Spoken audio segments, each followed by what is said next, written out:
England at tee, 2.52 for 6. They lost Curran right on the stroke of tee. Caught that slip for 13. And here is Bess getting his first ball from Embledenia, who's taken 5 wickets. It's not his first fifer in Test cricket, it's his third. He took one on debut. He got a wicket just before tee. Curran edging to slip. Tiramani took the catch. And here is Embledenia bowling to Bess outside the off stump, and there's no stroke.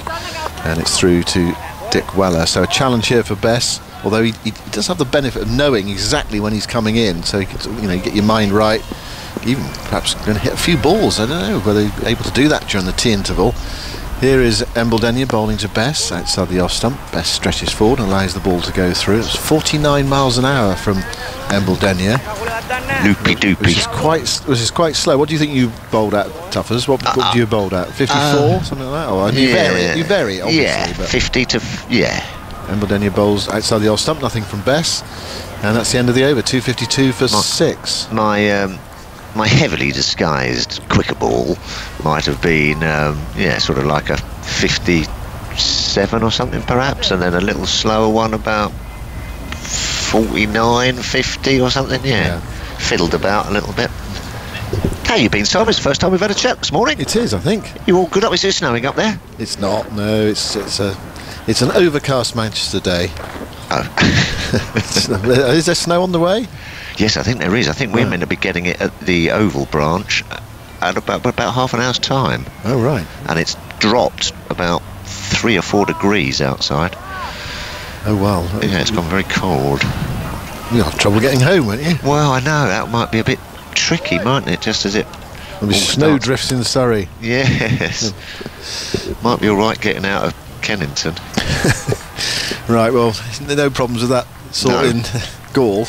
No, it looks lovely, doesn't it? Right. Doesn't look quite so hot as it's been. 30 degrees roughly today, or 29 degrees. The sun's out. And there's a breeze, though. Yeah. It's ruffling Pereira's shirt as he spins himself a catch, or catch after catch, with the new ball. It's only 2 overs old.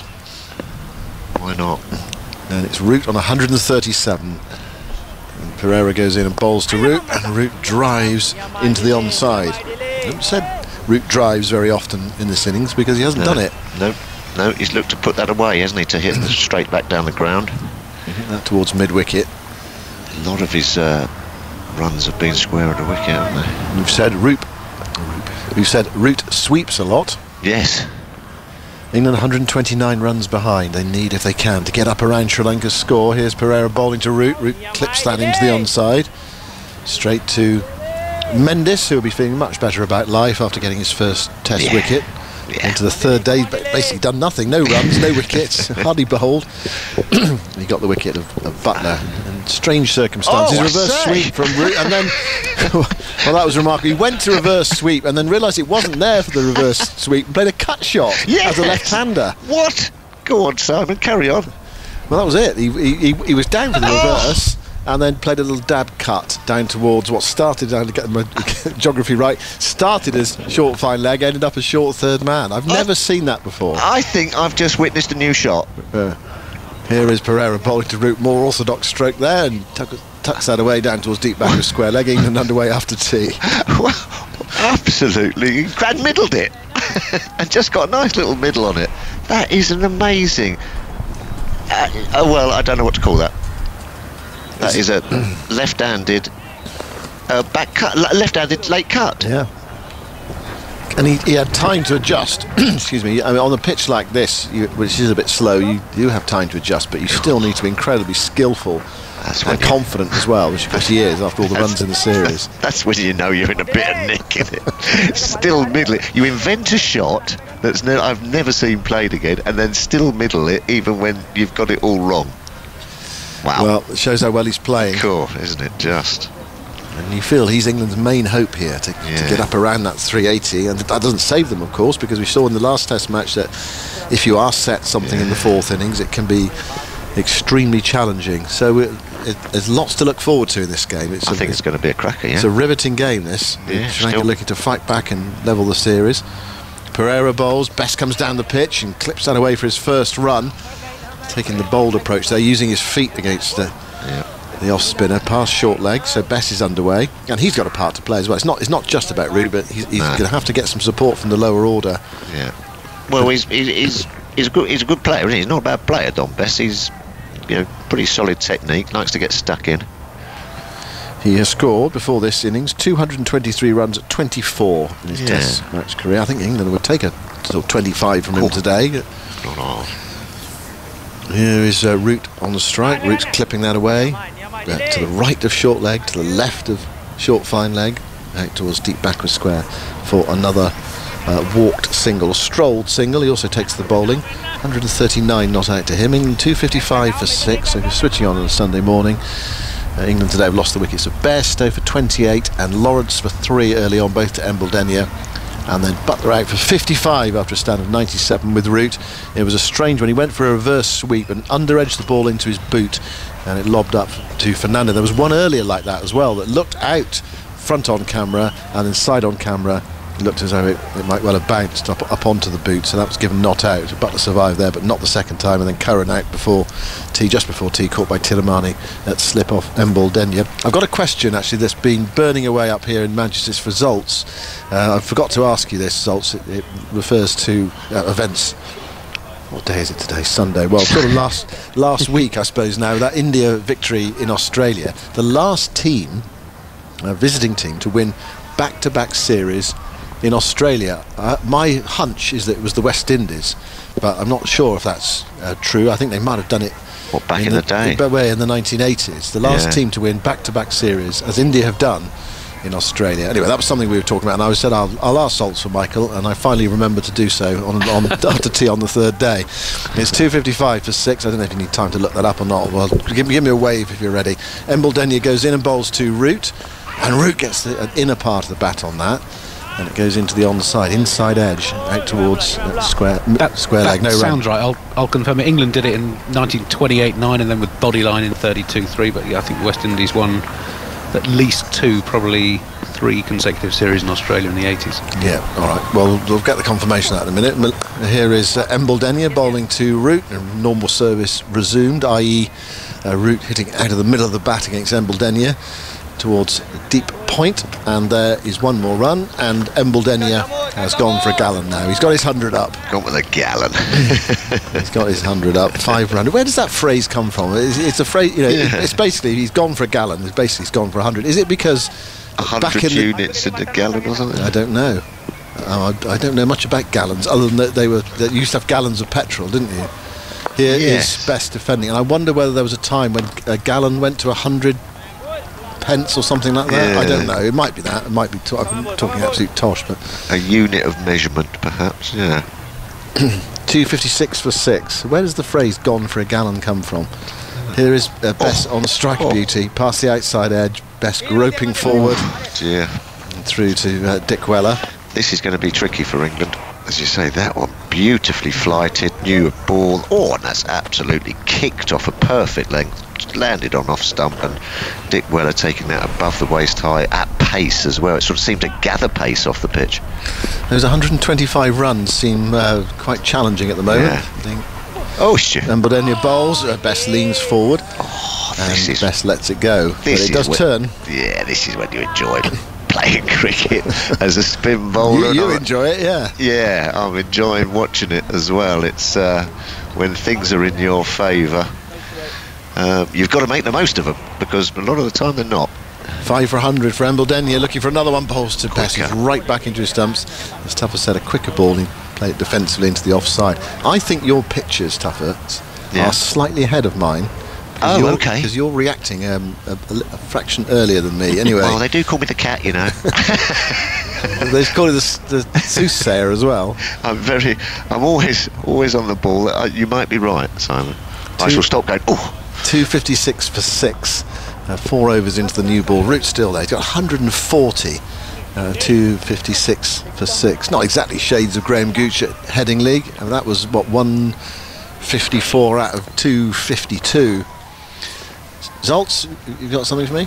Well, South Africa have won their last 3 series in South Africa. They won 2-1 in 2008. In Australia. These were 3 Test series, yeah.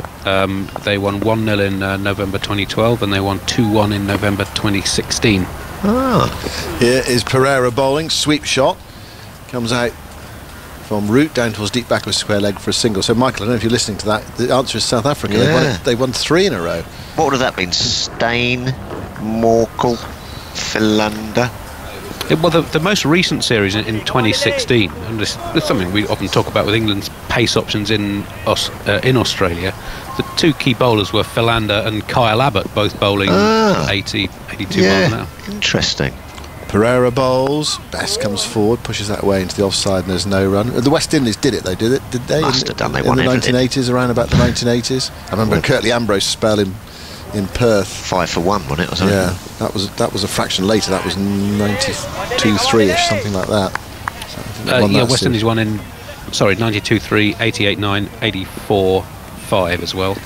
Pereira bowls to Best. Best defends a ball that's spinning in from outside the off stump into the onside. So they did 3 series in a row. South Africa have done 3 series in a row. Yeah. You kind of forget about that. Well, no, you don't forget about it, but well, I suppose you do actually. Sorry, I don't know what I'm talking about. You kind of forget about that South Africa side under Graham Smith, don't you? A little bit. Great side. Pereira bowls. And that goes past the outside edge. Best there playing for some spin. Went past the outside edge. It must have just gone straight on, and keeper whipped off the bails. Hence, Tubber's thinking that it might have bowled him. Oh no, outside edge, yeah. Well, had grabbed it and whipped off the bails. That one, yeah. So that's it for Best. Spinning in, and that one seemed to go straight on. He was playing for some spin. Yeah, Bess is trying to get forward to the spinners. Yeah. Pereira bowls. Best is forward again. The ball rolls back behind him into the right paw of Dick Weller. Yeah, slightly different tactic. As you say, seen Joe Root getting right back and playing them late and off the pitch. I think that might be fraught with danger, sort of lunging forward at them. Well, when Root goes forward, he's looking to sweep it. That's his way of playing. Here goes Best, sort of manoeuvring himself around the crease there. The ball balloons in the air. It's an appeal for a catch by Dick Weller, the wicket-keeper, as the ball goes down the leg side. Not much interest from Pereira, and to be fair, not a huge amount of interest around the bat. There's more of a polite appeal. Anyway, it's torture for Dominic Bess out there at the moment. This is hard work for him. It really is. You feel a wicket could go at any moment at Bess's end. It's 2:57 for 6 at the end of the over. He must walk down, to see his skipper and have a chat in the middle. Just go, am I playing on the same wicket as you, Skip? Because every time I'm going forward, it's bleeping at me and spitting past me outside edge. As you say, so difficult to get yourself in on pitches like this, but you've just got to keep it in the back of your mind that, if you do the hard work, you have a bit of luck and get through, it will get easier. Richard Shelley has come up with a suggestion for Gone for a Gallon. Yes. He says Gone for a Gallon comes from the fact that the bowler bought a jug of beer containing a gallon to share amongst the team, I think, as did a batsman reaching a century. Yes, that's right. So that could well have been it. I mean, you I also think that was unfair. If you scored 100 or took 5 for you had to buy the drinks. I would have thought it would be much fairer if people bought the drinks for you, but... Well, it's like if you get a hole in one, isn't it? You have to buy the clubhouse a drink. Do you? Yeah. They should buy you one. Here is Embledenia bowling, and Root guides that away into the offside towards deep cover and gets the single. I'm not going down the pub with you, Simon. No, I'd happily buy you a drink. But if it was your birthday, I would buy one for you, wouldn't I? So if you sort of achieve something, if you like, yes, I know century or fifer. I know. Well, you used to have to do that at club level, didn't you? Yeah, that's right. When I was a youngster, my dad always used to give me a few quid that if I got me fiver, which I did occasionally, to make sure you bought, your jug of beer, which could have been a gallon. You're right. How many pints is a gallon? 7? 9? 8? Here is Embledenia going into bowl to Bess. Bess waits for that one, plays in the crease, defends it, drops it into the onside, and there's no run. What I do know is if you'd been canny, Tuffers, you could have told your dad you took a 5 for. Yeah. If you'd taken 4 for. Kept the money. Just done a runner. Yeah, I got 5 today, Dad. Bought them all a drink. It's a no ball signalled. Yeah. And not the first time we've seen that from Embledenia.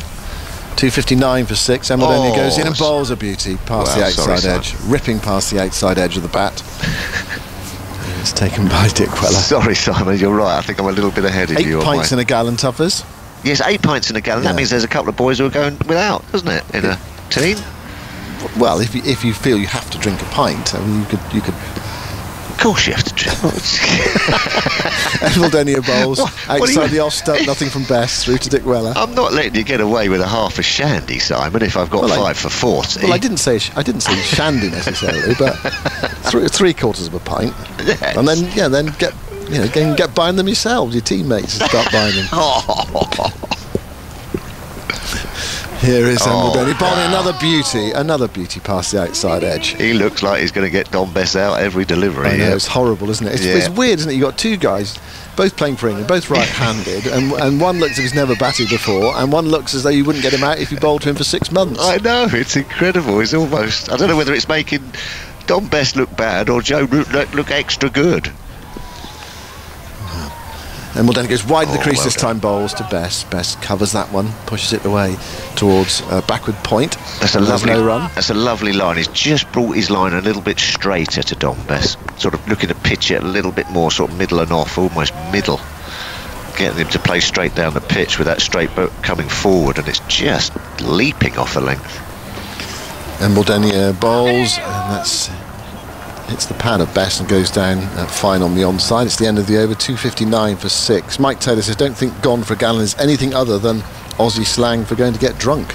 Gallon is 8 pints, not 100 of anything, or 100th of a gallon is 45.4609 millilitres. Well, thank you, Richard. Thank you, Mike. That's all I can give you on gone for a gallon. Yeah. But I know it's a phrase that's used for a bowler who's gone for 100. And Eldenia has, but he's also, well, he's got a fifer. It's his third fifer in Test cricket. He had one on debut in the second innings of Sri Lanka's famous victory in Durban in 2011, 5 for 66, which are currently his best figures. Also a fifer, also for over 100 against Zimbabwe in Harare in January of last year. He's taken 10 wickets in the series. 7 of them have been with the new ball. Here is Pereira bowling. Roots sweeping hard again. I think that might have hit the short leg field and rebounded into the wilderness. Yeah. Yeah, little rub on the thigh or the hip. It's horrible feeling it short leg to Root in this mood because he's looking to sweep so often. He gives it the thumbs up. I think it's a Shado Fernando there. We're in the firing line. It is Fernando. Yeah, where's this? It's a catch. Come on. Yeah, stay down. Could have swallowed that in the tummy area. It hit him on the left side of the left buttock. I He always used to turned away from it. I always used to like it when Mike Gatting used to go in at short leg for me because he just sort of narrowed the angles. What are you trying to say? No, it's back with Bess. Different game going on now. Pereira bowls to Bess, who comes down the pitch and then stops and goes back and plays defensively. He's got a smile on his face. He knows his hard work out there. Yeah. Meanwhile, Root's 143 not out at the other end. Yeah. What a knock. Brilliant from Root. Yeah. I mean, you know, no real express pace or anything, but for spin, wonderful. Pereira bowls to Bess. Bess shapes to come down and then goes back to a ball that's just dragged down a fraction by the bowler and knocks it away with the spin wristily into the onside towards mid-wicket. And there's no run. He's given himself, well, he's been in there for 22 balls now, Bess, and in theory it should get a bit easier. It's not easy, though. 260 for 6. Bess this time plays defensive across his front pad. I say defensively, knocks it into a gap. And Chandimal chases it back towards mid-wicket, and Bess gets a relieving single. He moves on to 2 on a sunny, breezy day in Gaul with the Test match in the balance.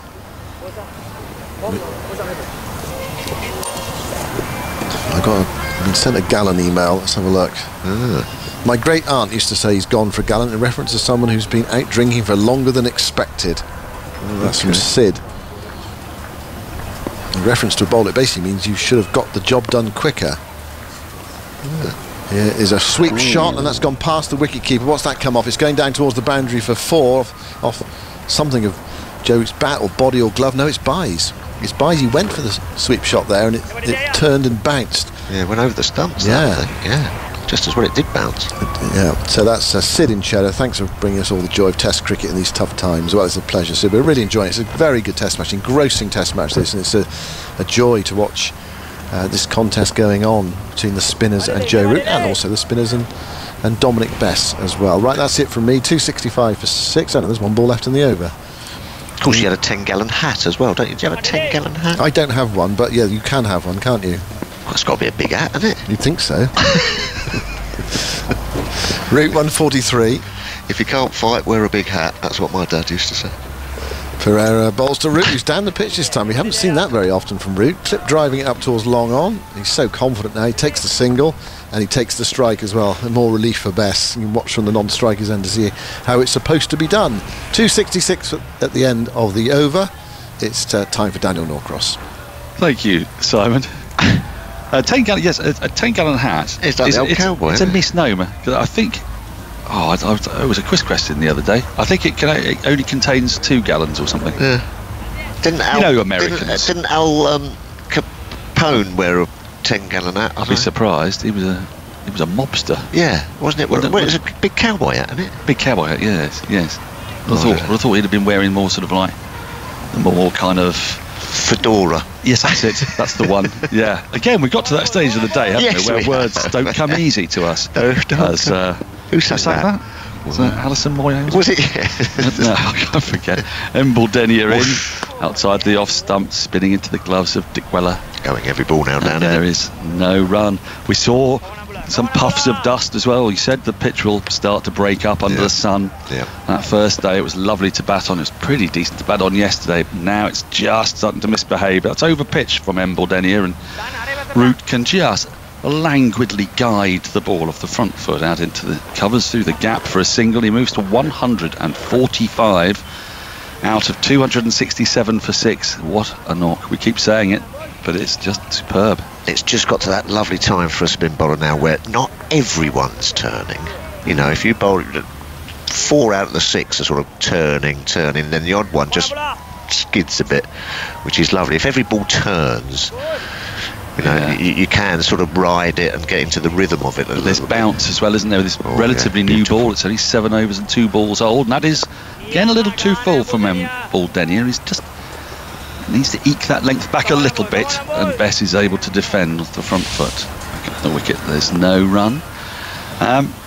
And Andy, what was England's deficit in the match against Pakistan that they won this year in first innings? As Bess comes forward and pushes into the onside, Root calls through for what looked at one glance to be a hasty single, but in the end was easily made. Chandimal connects the ball, 1 more to the total. Because I remember England went out to bowl the second time and they were taking wickets in that match. Do you remember? And they were showing very little sign of excitement, almost as if they were sort of angry that they conceded such a large first innings lead, but they suddenly found themselves right back in it. And I'm just wondering, in different circumstances, different pitch, as Root goes back into his crease and pushes easily into the offside, backward a square. There's no run, straight to the fielder. Sorry, Dan, it was a 107 run deficit. Pakistan 326, England 219, and then Pakistan in a very careless second innings, bowled out 169 in 46.4 overs. Thank you. Well, the deficit at the moment is 113. It's in that sort of area. Root 145. England have got 4 wickets still in hand, but it's going to be extremely difficult for the likes of Leach, Wood and Anderson, you would think, on this turning track. Yeah. Against these bowlers. But then, just remember, bowlers have been out there all day themselves. It's a hot day. And they'll start to be getting a little tired. In comes Embledenia to Root, who goes back into his crease and gives you a little bit of a conniption, but defends in the end the full face of the bat. It is tricky though. It is tricky for the old 9-10 jack when the ball's ragging a bit. You've got to have a get out of jail shot. Well, they just sort of have a big smear, don't they? And hope you get away with it for as long as possible. Exactly. Really. Yeah. It's tricky. England's sorry. So on Root's innings, his 14th 4 took him to 96. Of his last 49 runs, just 1 more boundary, 1, 2 and 43 singles. So he sort of reverted to that accumulation that we saw more in the first test. And Sri Lanka have been, we're talking about, rather passive against him, but they've at least stemmed that flow of boundaries that we saw yesterday and early on today. If he's still there when the 8th wicket goes down, I think we might see a slightly different approach again. Yep. So the first thing, that's at the end of the over. England are 268 for 6. Root 145. Bess has 3. Now we've had a long and magnificently inventive email lovely. from a barrister by the name of Sarah Fairbairn. Handy. Yes. Always good to know a barrister. Yes, I've always been very good to know a barrister. Yes. Well, and we will allow you, the listener, to be the judge of how splendid this piece is. There is a full extended version in the TMS email inbox, which has many verses. But these are lyrics to the tune of "Summer Nights" from the acclaimed musical Grease, starring John Travolta and Olivia Newton-John. That's it. That's the one. Neutron bomb, as we used to call her. Yes. Child. Outside the off stump, through to the keeper, there's no run. She says, "Dear TMS, once again I'm under the duvet, enjoying the delights of TMS on a cold, dark winter morning. Yesterday, in the middle of lockdown cabin fever, I decided to rewrite Summer Nights from Greece, inspired by the fact that every time I hear Dick Weller's name, I start singing Dick Weller, in my head." I presume that's what she means. I mean, probably much more tuneful than that. Put your collar up at the same time. Yeah. Tell me.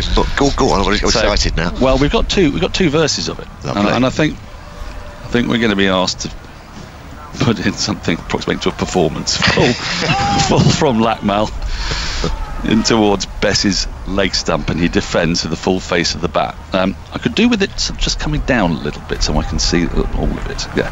So she says, "My friends have persuaded me to share it with you." Now I think we're only going to do. Is it the first two? The first two, or I mean, the Embledenia one could be. I think.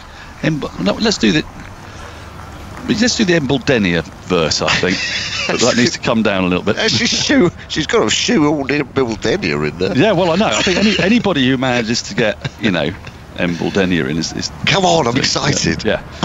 Lackmal in outside the off stump, and there's no run left alone. Silence. So he goes, Embledenia, ball in his hand, spinning it big, where will it land? He got Crawley caught in the slips, he has given Sibley the yips. Dick Weller. Oh! You got it. Very good. There's more. Excellent. There's absolutely loads of it. And beautifully sort of put together there, Dan. You had that in your brain, that beat, didn't you? Well, Dick Weller. Very good. Lackmal in outside the off stump through to the keeper. Got another verse. No run. So it turned hotter. The series soon ends. We'll move on to see Indian friends. On spinning pitches, it will be hard. And now that can't be right. I must have got the wrong song bit there. I might just have to read it. You did very well on the front. I think you should take it from the top. Take it from the top. You did it beautifully, that first verse. Yeah. Okay. Well, I might take it from the top. It means actually working out how to use Henry's computer. Very good. Go on then, read the second one. Summer loving in the T20 blast. Summer loving, T20 is fast. But it is Test cricket for me in Sri Lanka by the sea. Dick Weller. Oh. Tell me more. Did it go for a bye? Tell me more. At the stumps did he shine? Very good. And then we've done the Embledenia. I mean, how had she got Embledenia into a verse? It's extraordinary. As Best defends around his front pad to a full ball. That's on middle stump goes up to mid on. So the last verse. Yeah. Because I can't get into a head now because I've broken the rhythm and I'm trying to commentate Lackmal's over at the same time. But it's a very nice lyric. It says, "It turned hotter. The series soon ends. We'll move on to see Indian friends. On spinning pitches, it'll be hard. Wonder who will be taking guard. Summer dreams for England's team, and oh, those summer nights." I'm not going to do it again. Andy's got his head in his hands in the shed. Well, we all have, really. It's a nation with its head in its hands, I'm sure. It is at the moment. Lackmal in, Best defence. Thank heavens that was a rather mundane maiden from Lackmal. Yeah. Ball goes out to the offside. Oh, that's cheap. Thank you so much, Sarah Fairbairn. Yeah, thank you, Sarah. Barrister. Yeah. Obviously, I'll have you on speed dial now. Yes, obviously a bit of talent there. There's a lot of talent there. No, not so much here. No. Sorry about that, Sarah. We weren't quite John Travolta and Olivia Newton-John. It's reminiscent of when Don Mosey sang My Boy Lollipop with the lyrics altered to be about Brian Luckhurst. What? Don't think he was being entirely serious. No. Although Don Mosey had a good pair of pipes on him. Could really sing, that lad. 268 for 6. It's Route that time, isn't it? 145 not out. It is that time, and it's 10:01. So if you are just joining us on Test Match Special, you join a Test match that's hanging by a thread. It's very much in the balance. Sri Lanka on top, though, as Root comes forward to defend a full ball from Embledenia. Are you off, Tuffers? Yes, mate. Is it Cookie? Yes, it is. It's indeed. Cookie. Why didn't we get him to sing it? Oh, should have done. He's the chorister. Yes, he is. What were we thinking of? It's pearls before swine. I'm so sorry, Sarah. That's probably what you were imagining, weren't you? You were imagining a talented, genuine singer. Embledenia in, forward and defence comes Root, pushes the ball back up the wicket. There is no runs. It's fielded by the bowler, off his own bowling. Yes, if you are just joining us, Test Match Special here. England 113 runs behind on first innings with 4 wickets in hand, but Joe Root still there, as he has been pretty much the whole series, it feels, as he drives a full ball to point.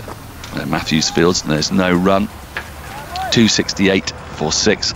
England have lost wickets regularly today. Bairstow for 28. Embledenia's taken 5 wickets, I should say. Lawrence for 3. That was 132 for 4. England were in very big trouble then. Partnership of 97 between Buttler and Root, as Root comes forward and pushes a full ball into space off the front foot through the covers for a single to bring him his 146th run. Partnership of 97 between Buttler and Root. Very fluent at times. Had England not on top, but getting certainly their way to parity. But then Buttler was out, reverse sweeping under edge onto boot, and then caught by Fernando for 55. And the last ball is in the last over before tea, which meant it became the last ball before tea. Curran was out, the left-hander. Embledenia is into Bess, who defends suspiciously a full ball on middle stump into the offside. There's no run. He got a lovely ball. It was came on a touch, took the edge of his prodding bat, and was caught by Thirumanni at slip. Thirumanni's 3rd catch of the innings, standing in at slip. England were 252 for 6 at that point. They haven't lost a wicket since tea in the 33 minutes we've had. They haven't scored that many runs either, just 17 of them. Bess forward, works the ball into the onside and finds a gap. He's going to pick up 2 for this, and takes his score to 5 from 33 balls. He's just trying to dig in with his captain, as England are very much behind at the end of the 90th over. 271 for 6, a deficit 110.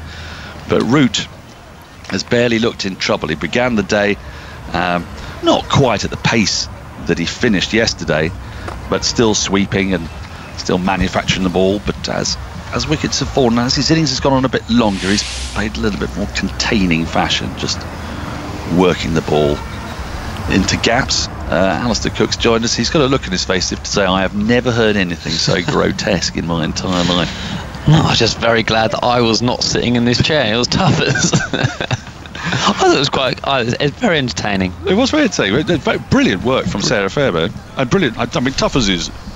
Willow. He made it. He did make it, yeah. Yeah. I think he suits that kind of a role. I think You reckon? Yeah, I could see him in a sort of oldies remake of Grease. He's been wearing the hats, hasn't he, this week, hasn't he? He had his little flat caps on, a different colour today. Yeah, a bit Peaky Blinders, isn't it? Yeah. Maybe. Anyway, back to... Yeah, Lackmal. I mean, this surprising. It intrigues me that Lackmal's ball. I mean, it's a newish ball, but with the ball turning so much. Yeah, I was a bit surprised. A couple that Best left in that last over did go through the top, but it's not doing a huge amount of the seamer. Lackmal starts a new over, and it's in the channel outside off stump. Root allows it to go through to the keeper. There's no run. England have got no urgency in their play at the moment. They're just trying to hold on here and chip away at that deficit.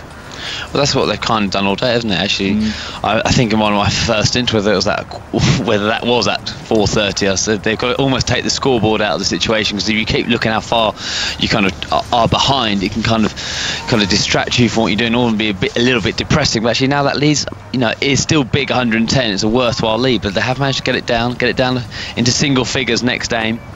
Yeah, so they get it exactly. They get down below 300 double figures. Double figures. Yeah, it's late in the day. It's late in the evening. Pushed into the offside by Root on the back foot. Can't beat the fielder. There's no gap there, and there's no run.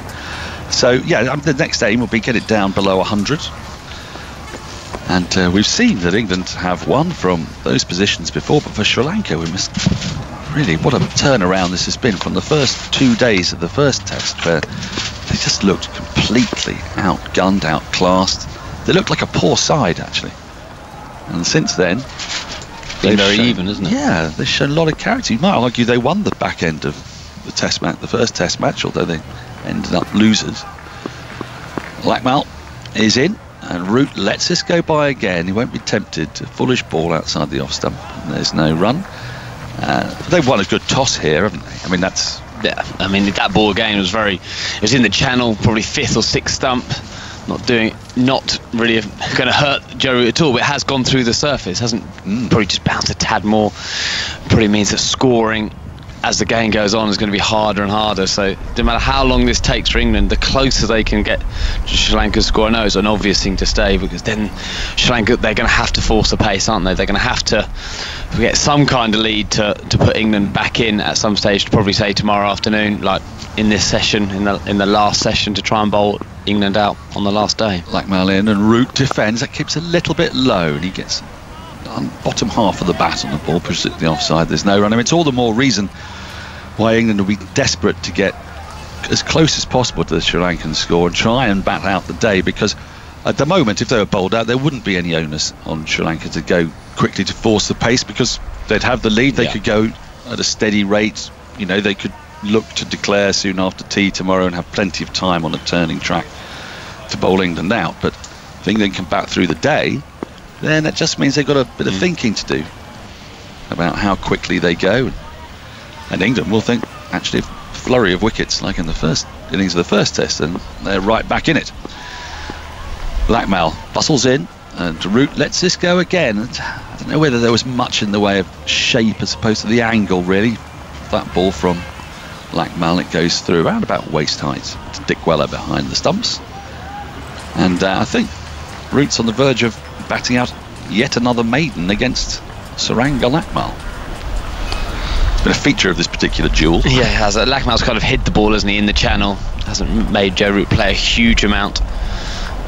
As you see the other seamer warming up, it seems like there's bit of a holding pattern for Sri Lanka, because Joe Root's so good at manipulating the ball, but it's more of a defensive option, I would say.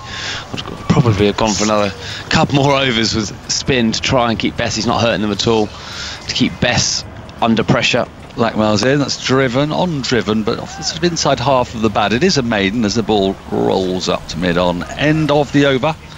Lakmal none for 22. And England at 271 for 6. Root 146 not out. Bess has 5. The deficit 110. We've had 11 overs of this second new ball. And it's absorbing cricket, isn't it? Because all this time, this is where sort of entropy comes so much into the game as the pitch is deteriorating. England clinging on, just trying to get as near as they can. And when you have a player like Bess, I guess, really can hold a bat, then Root's not going to try anything unusual, is he, at this stage? No.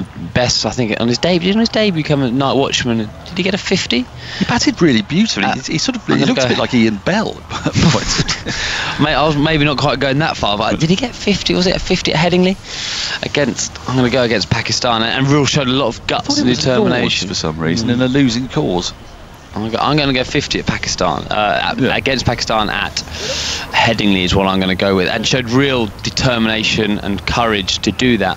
And he's kind of those good old gutsy cricketer phrase, isn't he? Like making the most of every bit of talent that he's got. Well, he's also, he's batted Embal Denyer out of the attack here. Not taken him to the cleaners by any means. He's got 5 from 33, but Asitha Fernando's coming on, and this could be a very good move from Chandimal, but you would think Bess will think, well, I sort of won that duel a bit here. I've seen off the major threat. Andy.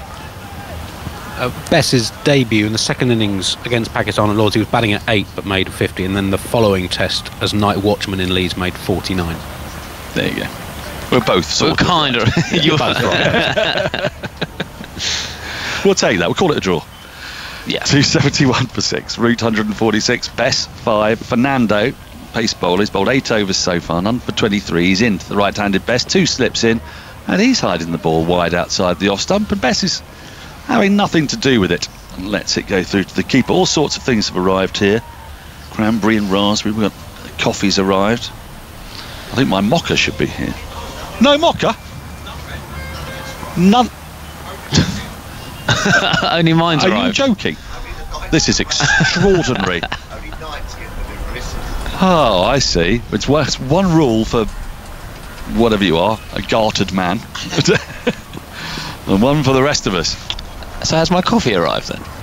Oh. Well, at least your coffee hasn't arrived. Right, Fernando into Best. It's not an edge on that. It looked for all the world like it got an edge. It's a lovely bit of bowling from Fernando in the channel. He pushed at it, and the ball seemed to deviate off the bat. But it's actually, can you believe it?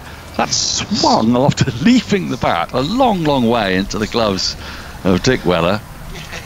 Wow, that It looked like an absolute genuine nick off to first slip to the keeper, but obviously as it's gone past on Bess's bat, the seamer stood up perfectly for a James Anderson away swinger and just carried on swinging gently away. And if Dick Weller doesn't appeal, then Bess obviously must have been a long way away from him. Indeed. I mean, I nearly went up full-throated myself there, but good bit of bowling from Fernando. That'll make Bess think. As he comes running in, Fernando, not a tall man. And Best plays the front foot into the offside, slightly on the, not exactly the walk, but slightly on the move, and pushes it square the wicket in the offside. There's no run. Aggers is there in his eyrie. I don't know if he's ready for me yet. I got a signal earlier, and I think it meant keep going. So I'll keep going to the end of the over and then bring him in. He's I can't hear a word. No, he's talking to someone. Talking to someone, but I can't hear him either. Well, if he's talking to us, we can't hear him. He might be talking to the producer. Or himself. Easily done at this time of day as the clouds roll in here at the Oval. The promised snow might be on its way. You know? If you're nearby, do let us know its progress as Best defends into the offside. Short extra cover and there's no run. Purely selfishly. See, if it snows, I know my wife is rendered extremely excited by snow. Okay. So it will mean that any attempt I may make to go and have a snoozle this afternoon will be thwarted. And it'll be the old, you know, go woolly mittens, snowball fights. Snow in Streatham. Is there snow in Streatham? Yep, full snow. You can see out the window. Oh, wow. There is snow in Streatham. Well, you're about a mile and a half away from me, Andy, Tooting back, so there's none of it falling here yet at the Oval. We're about, well, I can tell you exactly, we're 4.8 miles from Tooting back. Full, driven by Best nicely. With a bit of a flourish, actually. It's a very full delivery, but it just goes straight to mid-off. There's been no run. How many runs have been scored, Andy? I'll bring you in a sec. I'll say in the last 24 minutes since I came on air. I feel like I've commentated about 4 runs. Call it the last 5 overs, if that helps. 5 runs in the last 5 overs. Thank you. Sorry, I was thinking. No, I was just saying we've got snow at home. Oh. So it's snowing in Your children near Toddington, will love that, and they'll be out there, and in Toddington in Bedfordshire, it's snowing there. The other thing I was thinking of, whether they're just going to swap ends to the spinners. Maybe the Henry Della wants to go the other end. I doubt we're going to see double seam. Fernando in, driven for 4. Beautiful shot from Bess. It was over pitched, but he found that glorious gap. That was a bit like Ian Bell between extra cover and mid-off. Beautifully played. England at 275 for 6, a valuable boundary and a rare one. There haven't been many for a while now. 275 for 6, the deficit 106. Root has 146, and I'm going to go off and try and hunt down a coffee and leave you in the hands of Alistair Cook and then Jonathan Agnew. Yes, I'm sorry I was late. I actually had to run downstairs because there is a snow dash on. I've lit the barbecue and I've got to get it roasted before the snow comes down. So I'm sorry I was a bit breathless, and you can't commentate when you're breathless. So I'm sorry about that, Dan. But anyway, there we go. It's not snowing here yet, but it's snowing over a lot of the country. So please be careful. I keep saying going outside to exercise, or perhaps go to the shop or something. But anyway, take your time because there's a great band of it. We're rather on the fringe up here in the Beaver, but at the moment it's just a bit frosty and rather chilly.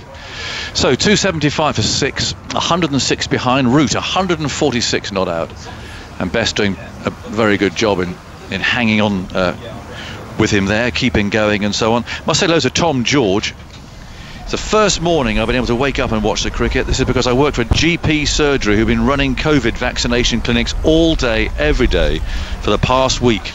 However, when my time comes on the rota to stand with a queue of elderly people waiting their turn for the jab, I'll be putting TMS on, much to the delight of many who are having to wait in the queue. I just wanted to say thank you for keeping us all entertained and giving me something to talk to the old folks about, rather than stand and make awkward conversation or having them moan at me for waiting. Glad to see cricket in itself's back and can't wait to it. All back in grounds together once again. Lackmal's on his way and bowls to Root, who just very carefully plays that back up the pitch. Well done, Tom. He doesn't say where you are, but thank you on behalf of everybody for the time that you're devoting to getting those vaccinations done. And let's hope it all continues to run smoothly. Everyone gets done and we can get back to some sort of normality again. I was just reading, Alistair, the schedule for England. Of course, they go on to India from here, as we know, but they leave on the 27th, so that's Wednesday morning, and fly up to Chennai from Colombo. Then goes Lackmal, bowls, and played again off that front foot by Root, and there's no run. Then they have 6 days quarantine in the hotel. That means they've got 3 days practice before the first test match. Jeez. I mean, what sort of preparation's that? You sit in a hotel room for 6 days. Yeah, I mean, I think probably more mentally. I think, you know, they've been in this test series in a bubble and quarantined. Didn't they quarantine 4 days or 5 days in a hotel room? I think it was 4. Yes. Then they were allowed out to go and train. Apart from Paul Moeen and Chris Wokes, who weren't, and then to then do that again for 6 days, it's I mean, that is mentally very tough. I think Joe Root will quite like the rest. I think after batting for so long in this series, but yeah, that is a tough schedule. Just reading more detail. I'm sure Danny doesn't mind me pulling this out because it just gives an insight into what they've got to do. So there's 6 days in the hotel. That gives them 3 days practice for the first test. But Archer, Burns, and Stokes, they've got there. Actually, they arrived today, so they can train from Saturday, and that gives them 5 days of practice before the first test. It's all subject to every individual having 3 negative PCR tests over the next 6 days. From the 3rd day in India, they can use the gym on an individual basis. So in other words, each player will be given a 1 hour time slot, but you cannot mix with anyone during that time. 6 days, no mixing with anybody. Yeah. The only time you get out of your room is for an hour and your allotted time in the gym. And off you go and play India 3 days later. Yeah. That just puts a bit of reality into this and the tour series that they face. 276 for 6. And this is played off the back foot firmly. Nice shot from Bess. He's got it away. Down to square third man. And there's 4 runs. Lackmal just straying slightly, giving him some width. Well played, valuable runs indeed. So 103 behind. It's still a lot in the situation of this particular game on this particular surface. Just mention, of course, India, the Indian players themselves have had to have presumably quarantined, coming back from Australia in some capacity. Yeah, he must have done. Yeah. I mean, there's a couple of things there. It's a lovely shot from Don Bess. It has disturbed the surface from Lackmal again. Hasn't done much of it, but it is disturbing the surface. Lovely back foot drive with a kind of straight bat. But the big news this end is Aggers, it is now snowing at the Oval. Is it? It's just this minute started snowing. 280 for 6. Lackmal over the wicket, bowls short, and that's pulled away, and he's going to get 4 more. He's got a very fine between a leg slip and the keeper. He's in the air, but played it nicely. And as we know, he's got a lot of characters, Bess, and he's revelling in this. And England now lead by 97. Well, I said I've made the decision. I've got to get this roast done because there's no point trying this after. You can't barbecue in the snow. I mean, that is ridiculous, even by my awful culinary standards. And I know I'd be in trouble. So it's going on after this stint. After this 20-minute stint. You'd approve, actually. It's a nice loin of venison because we're trying to lose some weight in this house, or I am anyway. And it's only a couple of points on the old.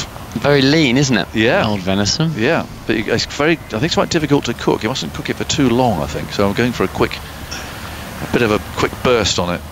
284 for 6. In goes Lackmal. Bowles played away out to mid-on. And there's no run. Yeah, they're on the little supermarket shelf. I thought we'd give that a go.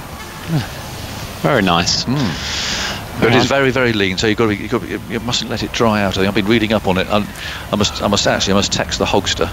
Yeah, there is a person to get some full advice. I'm just thinking about my drive home, Aggers, actually. Well, just stay at the Oval, like I told you to. Get that little sleeping bag out. Just tuck down there. There's plenty of room. I'll leave the heating on for you. That would be a long 24 hours, wouldn't it? Yes. You'll have food delivered to the night watchman. Yeah. He'll be pleased to see you.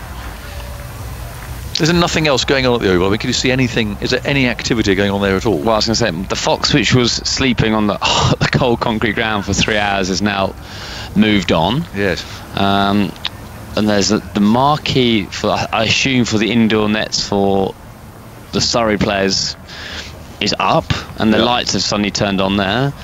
And apart from that, and apart from obviously the few pigeons which are just kind of moving from floodlight to floodlight as they tend to do at the Oval, there's nothing else. There's no anyone wandering around the ground. Can't see anything because it's all kind of clouded in now. So yeah, there's not much happening this end. I'm looking out of Andy Zoltan's window. I can see 3 stumps up. He's got his wickets up on his back lawn in the snow. Well done, Andy. 284 for 6. I think your son's a bit of a cricketer, isn't he? Then comes Fernando bustling in and bowls to Root, who's on 147, and he plays that back up the pitch. Wow. How's the pitch looking? A bit like Buxton in 75 or 76, was it? 75, isn't it? It's usually a tinge of green in the pitch, but not today. It's a very white-looking pitch. Yeah, but the stumps are up. Stumps are always up, Aggers. Oh, right. Just in case. I've also been totally abandoned in here at the Oval as well. Like Henry's gone, Tuffers and Dan have left me as well, so I'm a little bit isolated on my own. You'll be fine. Don't be worried about that. You face the fastest bowlers in the world. You can put up with that. 97 behind. Back goes Root, steering away out to deep point. The fielder comes round and denies him his 150 for now. He moves to 148.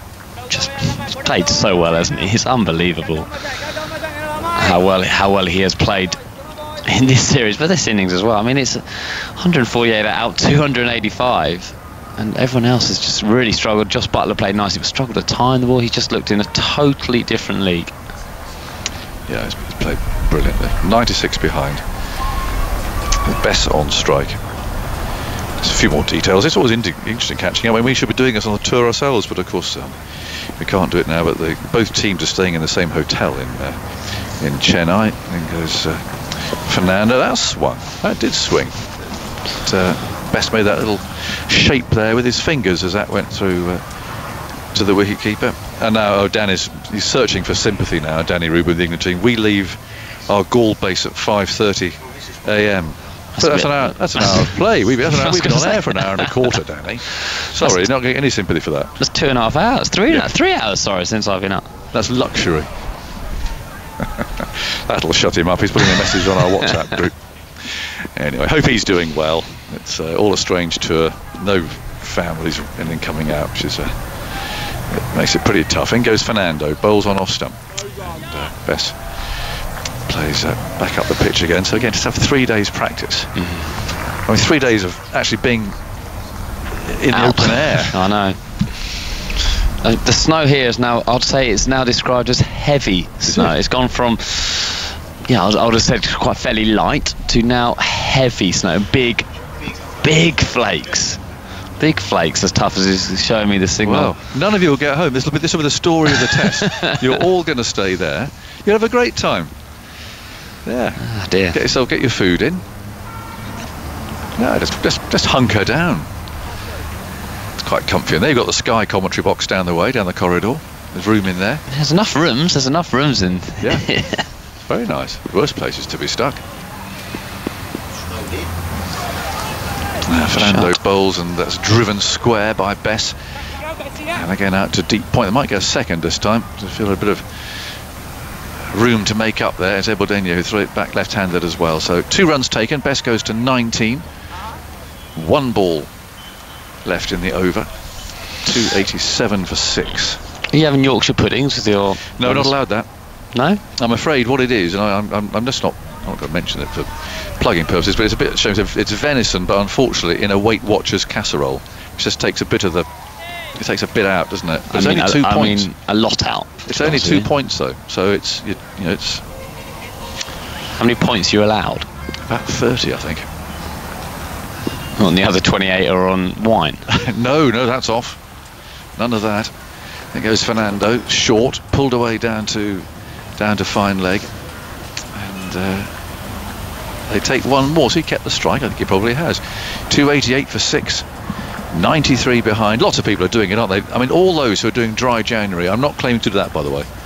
However, those who are doing dry January, we've got another week to go. Should be a very good effort indeed. I'm sure feeling much better for it as well. But lots of people on diets and so on, I know that. What happens after Christmas, doesn't it? Feels slightly guilty. Yeah.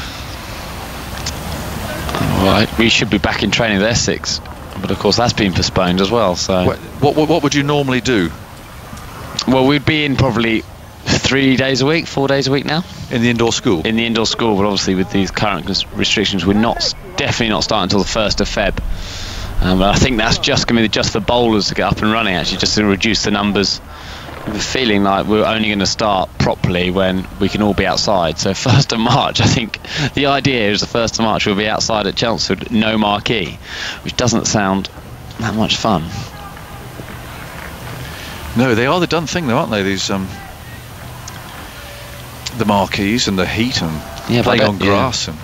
And do they play all right? Yeah, no, I don't think we're having a marquee. That's what I'm saying. I think we're open air. Open air 1st of March. Wow. Well, there's some very good long johns around. You can pull those on. And Baldinier is bowling. He's taken 5 wickets so far, and that's paddled round the corner. And take 1.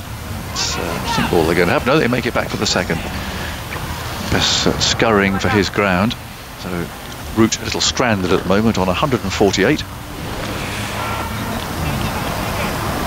290 for 6. Really good effort this, because when Bairstow was out, not after 18 were added this morning,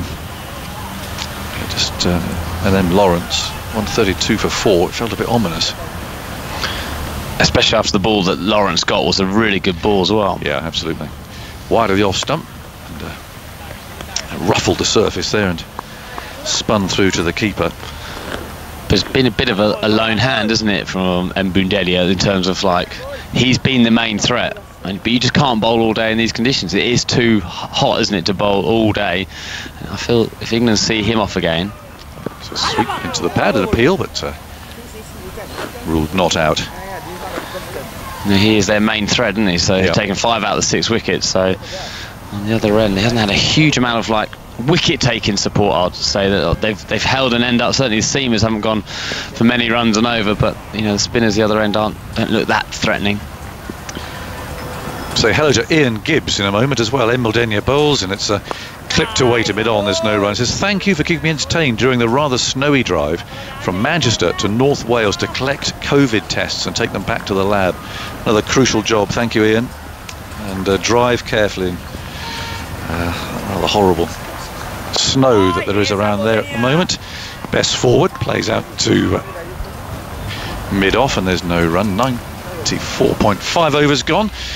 Embaldenia 5 for 109, and England are 91 overs 91 runs behind as Embordenia moves in bowls. A little bit of slow turn there, brushes the pad.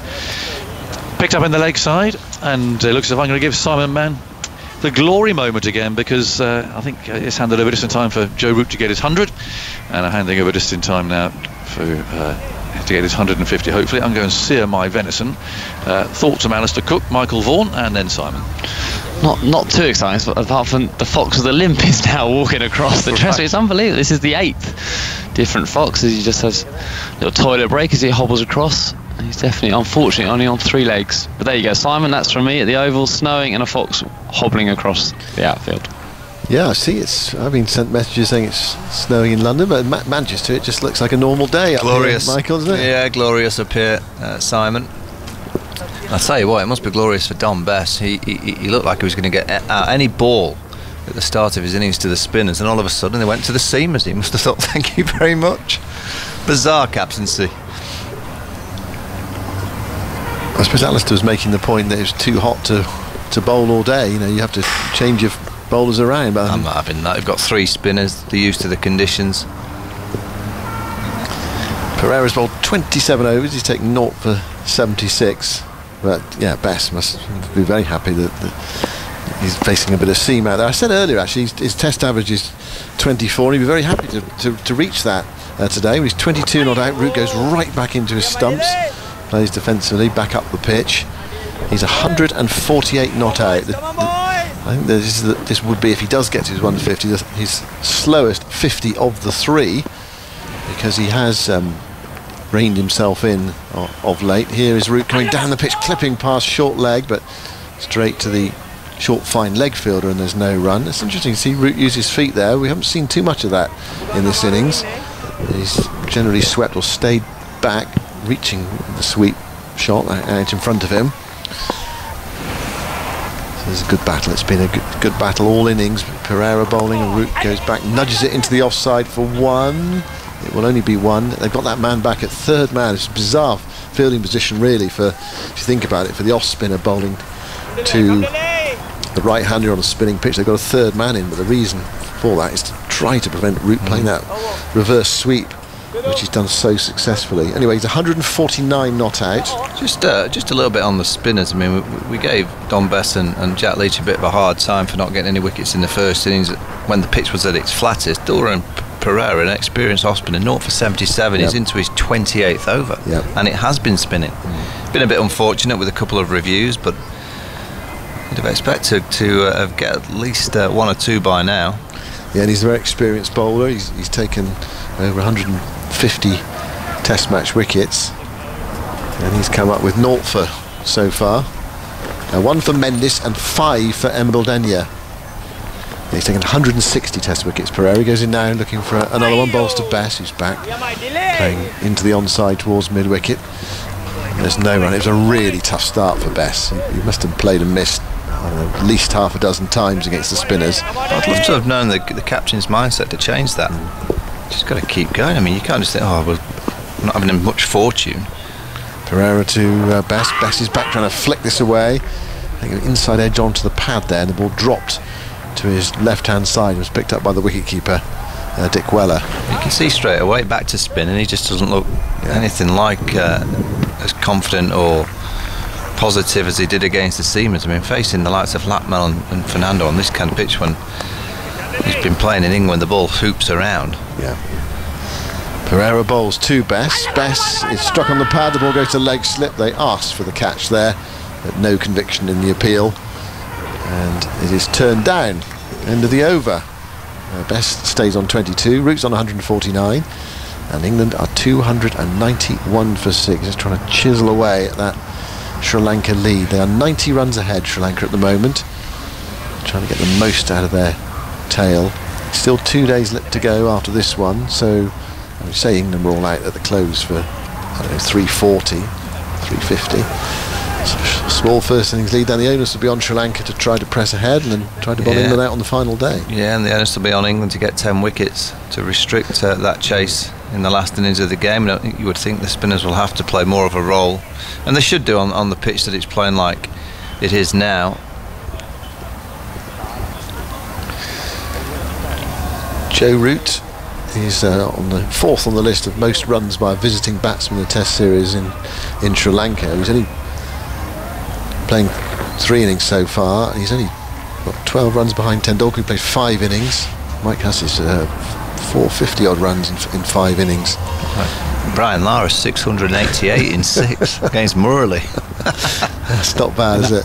That was in a 3-0 defeat in 3 tests. It's the highest proportion of runs in a series by one batsman. He scored over 40% of the West Indies runs against Murali, and Chaminda Vas was terrific in that series as well. One of the great displays of batsmanship in a losing cause. You'd feel quite hard done by, wouldn't you, to score over 600 runs in a 3-match series and get beaten 3-0. Root is on the verge of another milestone, and there he gets it. It's a sweep shot out towards the deep square leg boundary, and how apposite. He should go to his 150 with another sweep shot for 4. He's 153 not out, takes his helmet as a sort of half smile almost, a standing up in the England dressing room to applaud, and he gets a gloved 5 from Don Best, and he raises his bat presumably to Randy Caddick. Yes, there he is on the fort. Root 150, his 9th score of 150 or more in 99 tests. He played absolutely brilliantly again today. It's been another masterclass. Yeah, high class. Just in control. I like the way he's actually just realised that he just needs to. He's probably tired as well. He's just gone down in the gears in the last hour or so. He's just played very kind of sensibly. Randy Caddick celebrating. Good to see him not on his phone. He's generally on his phone when the cameras pan to him. Yeah, he's absolutely fitting that. He gets there with a wonderful sweep shot. Here is Embledenia bowling to Root. Root gets his 154th run away on the onside. They're going to look for 2 there. They decide against it in the end. Root doesn't want to come back. 296 for 6. Any more details on that innings, Andy? Yeah, 257 balls. That was his 16th 4. And in terms of the pacing of the innings, his first 50 off 65 balls with 7 4s, his second 50, 64 balls with 7 more 4s. That was only his second 4 since he reached 100. And it took him another 118 deliveries. Yeah, he has noticeably slowed down. Well, it's the condition of the match, tiredness, field settings. But yesterday, I mean, it was scintillating batting. Here's Embledenia bowling to Bess, who comes stabbing forward, drops the ball just off the pitch on the offside. There's no run. Yeah, Sri Lanka are playing a bit like a team that they're not quite sure of how to kind of push forward for the victory. I mean, the body language isn't great. The over 8 today has been atrocious. The tactics in the last hour or so have been very, very poor. Embledenia bowls. Best clips that away towards backward square leg for a single. He goes to 23, 298 for 6. One thing about the over rate, Russell Arnold was saying at tea that one of the things that is slowing the over rate down is all of the drinks coming onto the field, and bananas and things like that, and towels for the England batsmen. So that's contributed to that as well. Yeah, so that's a small excuse. Still not enough done in this era to get the overs bowled. But this is what happens to teams that, you know, are a bit low in confidence. They're not quite sure how to seize the moment. Embledenia bowls to Root. Root comes squeezing forward, their head right over it, bat low.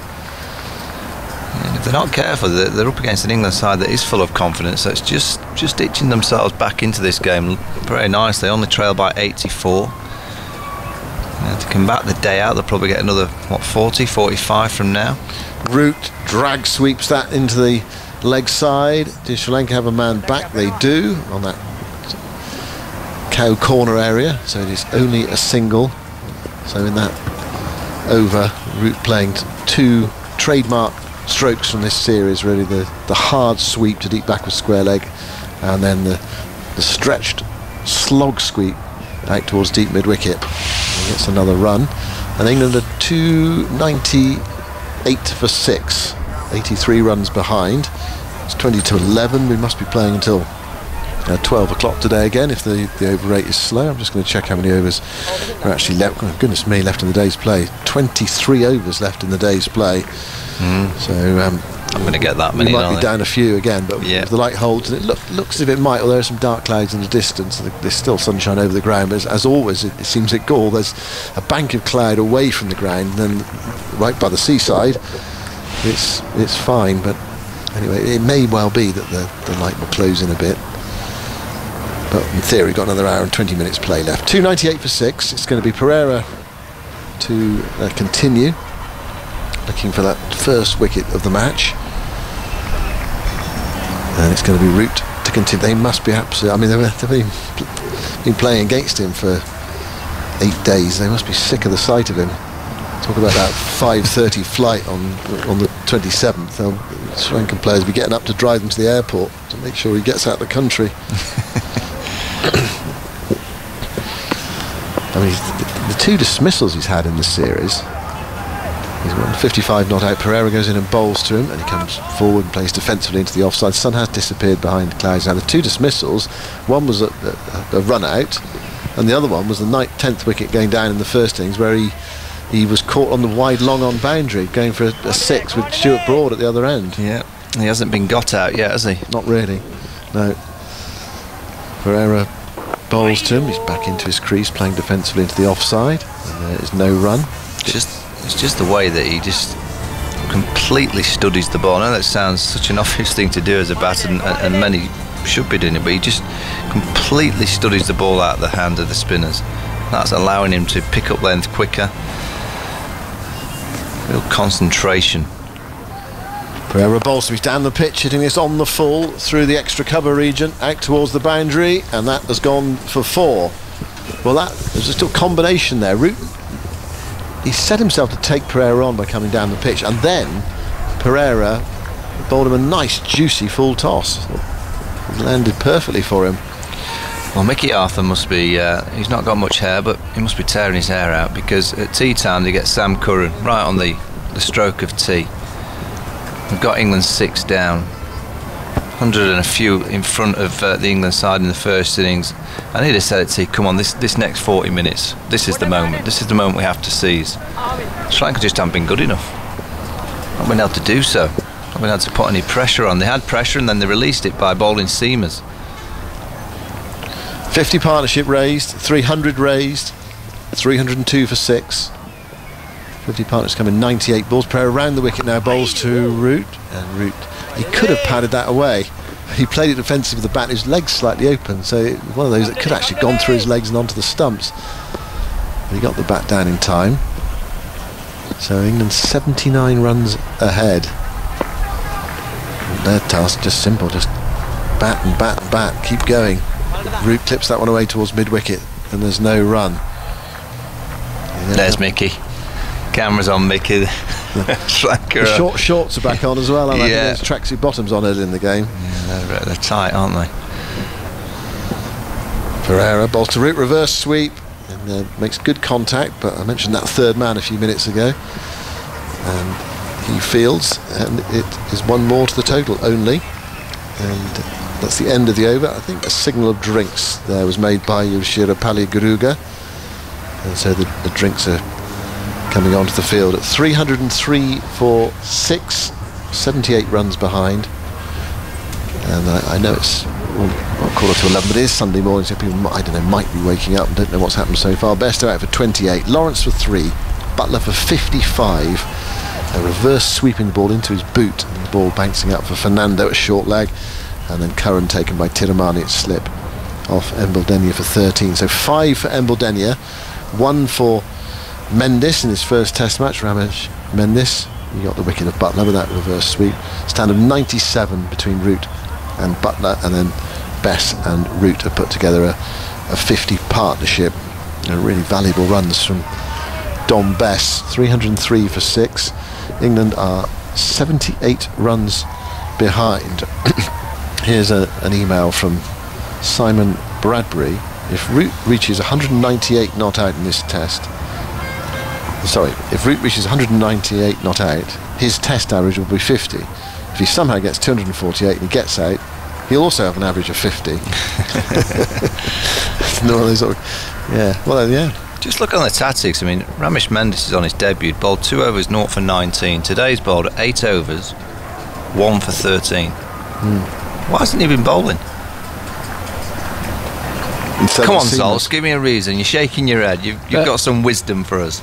I've been baffled by Sri Lanka's tactics for the 2 tests in this series and all 3 last time England were there. And one of the problems they've got, you mentioned Dilruwan Pereira, who has been a good bowler for them over the years, but since that last time England were there, when he took 22 wickets in the series, this is his 9th test since then. He's taken 13 wickets, average 85, and gone at 3.3 per over. That's a strike rate of a wicket every 25 overs and 2 balls. So the fact that they keep coming back to him highlights some of the problems in the Sri Lankan talent production line. On Joe Root, his 9th score of 150 in tests, as you mentioned. For England, only Peterson, Len Hutton and Wally Hammond with 10 and Alistair Cook with 11 have more 150 scores. And in terms of a double century followed by 150, David Gower in 1985, Dennis Amiss in 1976, and then you've got to go back to Wally Hammond, who had 2 such runs, including 3 in a row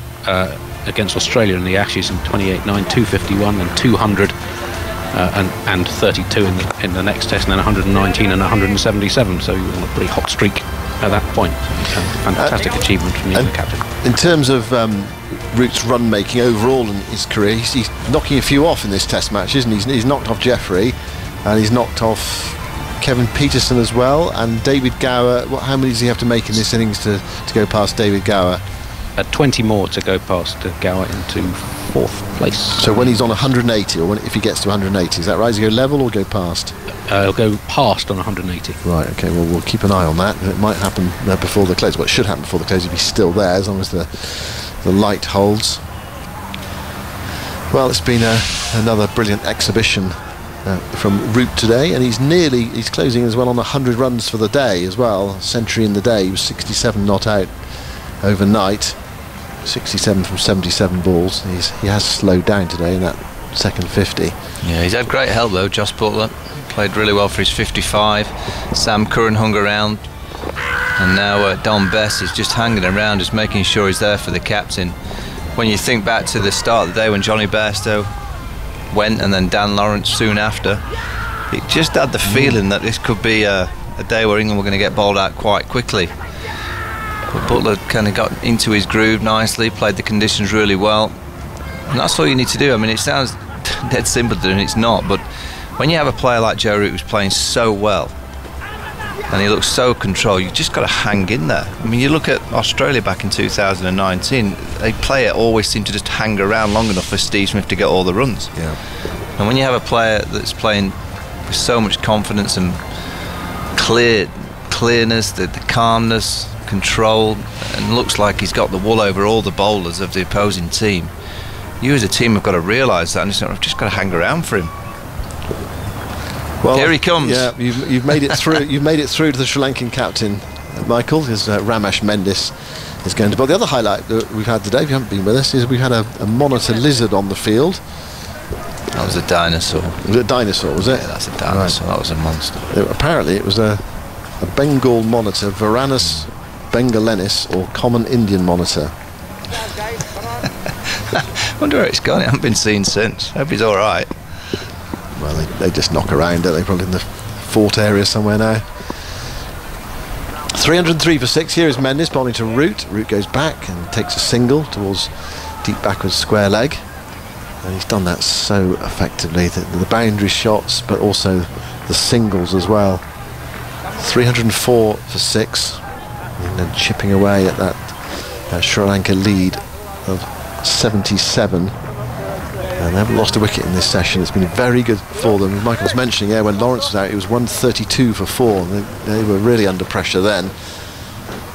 But they fought their way thanks to Root and Butler and Bess. Ramesh Mendis has got a very dirty shirt. I mean, diving around the outfield, it's pretty much all one side, all mud. Here is Mendis bowling to Bess. Bess clips us away through the mid-wicket area. He'll get the single as well. There's a few who've needed a swift mission to the laundry at the end of this test match. Well, I think there's a combination, is it's been both dried out now, but it was also very wet in the outfield in the first game, and perhaps into this one as well. Forward goes Root, playing it to short leg, off the inside edge, picked up by Fernando. There's no run. Yeah, well, whatever happens for him, unless England lose 4 wickets for 10 runs, which doesn't look like it's going to be the case. It looks like they're going to get somewhere near, even if it's 30, 40 light. They're asking the question of Sri Lanka in that third innings. It's a real tricky innings for Sri Lanka. That's short, pulled away by Root down towards deep backwards square leg for a single. Kusal Pereira is there. I had a tweet from Rich Sibber. We talked about the nutmeg earlier, didn't we? Yes. Sibber. He was just saying, shout out to the England women's team. We're off to New Zealand for ODIs and T20s. Apparently they're flying out today. There we go. 306 for 6. Here is Best hitting this uppishly into the onside, just short of mid-wicket, and there's no run. That's lovely, isn't it? Escape lockdown and head off to New Zealand. They'll have to do some quarantining, I think, before will they get have to there. do 2 weeks in New Zealand, or will they be able to train together and just kind of have their own cricketing? I'm not sure on that, but quarantine period. There's bound to be some sort of period of quarantine. Yeah, there is a period of quarantine as Best knocks that short of short leg on the bounce. That's the end of the over, and it's the end of me for now as well. 306 for 6. Root is 162 not out. Bess is on 24 and 75 behind. More from you, Michael, and I presume that Daniel Norcross is back. And I've seen a well, I don't know if it's going to be widely distributed, but a sort of side-by-side photograph of Dan out in the cold with a microphone, BBC microphone, and John Motson out in the cold with a microphone as well, both in their sheepskin jackets, and they look, as to said, incredibly similar. Yeah, great jackets. Nice shot, that one, Dan. Are you there? I don't think he's got his head down. I think you've kind of passed the buck a little bit too soon there, Simon. Yes. I don't know if you're bored of doing what you do. I'm really enjoying it. Hold on, let me have a look at that. Oh, you're right. I've got another. No, I finished. I have finished. So it's just me and you. Dan? Don't worry, me and Zols can do it. Come on, we'll cover this. I can see Dan in his sheepskin at the Oval in the commentary box there, but he's obviously not got his headphones on. I wonder why they're not listening to us. It's all right, me and Zols can do this. All you have to do is describe the one and say, and no run. 306 for 6. I think Dan's finally there. He's finally realised he's on. He was thinking about that photograph of John Motson. He's doing the rounds. 306 for 6. Sorry, Simon. I was discussing the health-giving benefits of turmeric. Denier is in over the wickets to Root, who just pads away into the onside. There's no run. What's the answer to that? Because I take turmeric every day, but I'm not. I just got told to take it without really studying why. Yeah, so was one of our colleagues. Right. Yeah. So that's what we were discussing. Philip, is he a turmeric man? He is. Yes. Yes, I got told that. Reverse sweep from Root in front of square through extra cover. What a shot that is! It's extraordinary. It's 4. He took that from outside his leg stump because Denier is bowling over the wicket, left arm. And Root's determined not to get tied down by just padding away, so he's played the reverse hoik. It's like a slog sweep from the left-hander along the ground through extra cover for the right-hander, and obviously mid-wicket for the left-hander once he's played it for 4. Terrific shot. 310 for 6. I was saying to Alistair here, it just feels when you're watching Root, there's no jeopardy that Sri Lankans haven't found a way of putting any pressure on him at any point, really. As he pads away this next delivery, delivered over the wicket, there's no run. He's toyed with them, Dan. He's just, every now and again, he goes into a little bit of a quiet spell because he's maybe a bit tired. And he just plays it, and then all of a sudden he goes, I'll hit a boundary, I'll get my sweep back out. It's strange, isn't it, that he's in such control, it feels. He does another reverse sweep, this time square of the wicket through point. And he'll get a single for it out to the man on the boundary. He goes to 167. Don't forget, he's hit 228 in the first match. Back-to-back double hundreds we're bound to speculate on. There will be superstitious listeners who are screaming at the radio saying, do not do it. No, but he's completely bamboozled Chandimal, the captain, because he's now got to the left arm spinner who's bowling over the wicket wide of the leg stump into the rough. He's got a deep extra cover and a deep backward point on the boundary to nullify that reverse sweep. I mean, it's absolutely brilliant play, and as a captain it's hard to stop, but somehow Sri Lanka have to think positively. They have to start thinking, we need wickets. It might be that they have to gamble on one or two things, but they need to start getting wickets. They're 1-0 down in the series. England now on the trail by 70.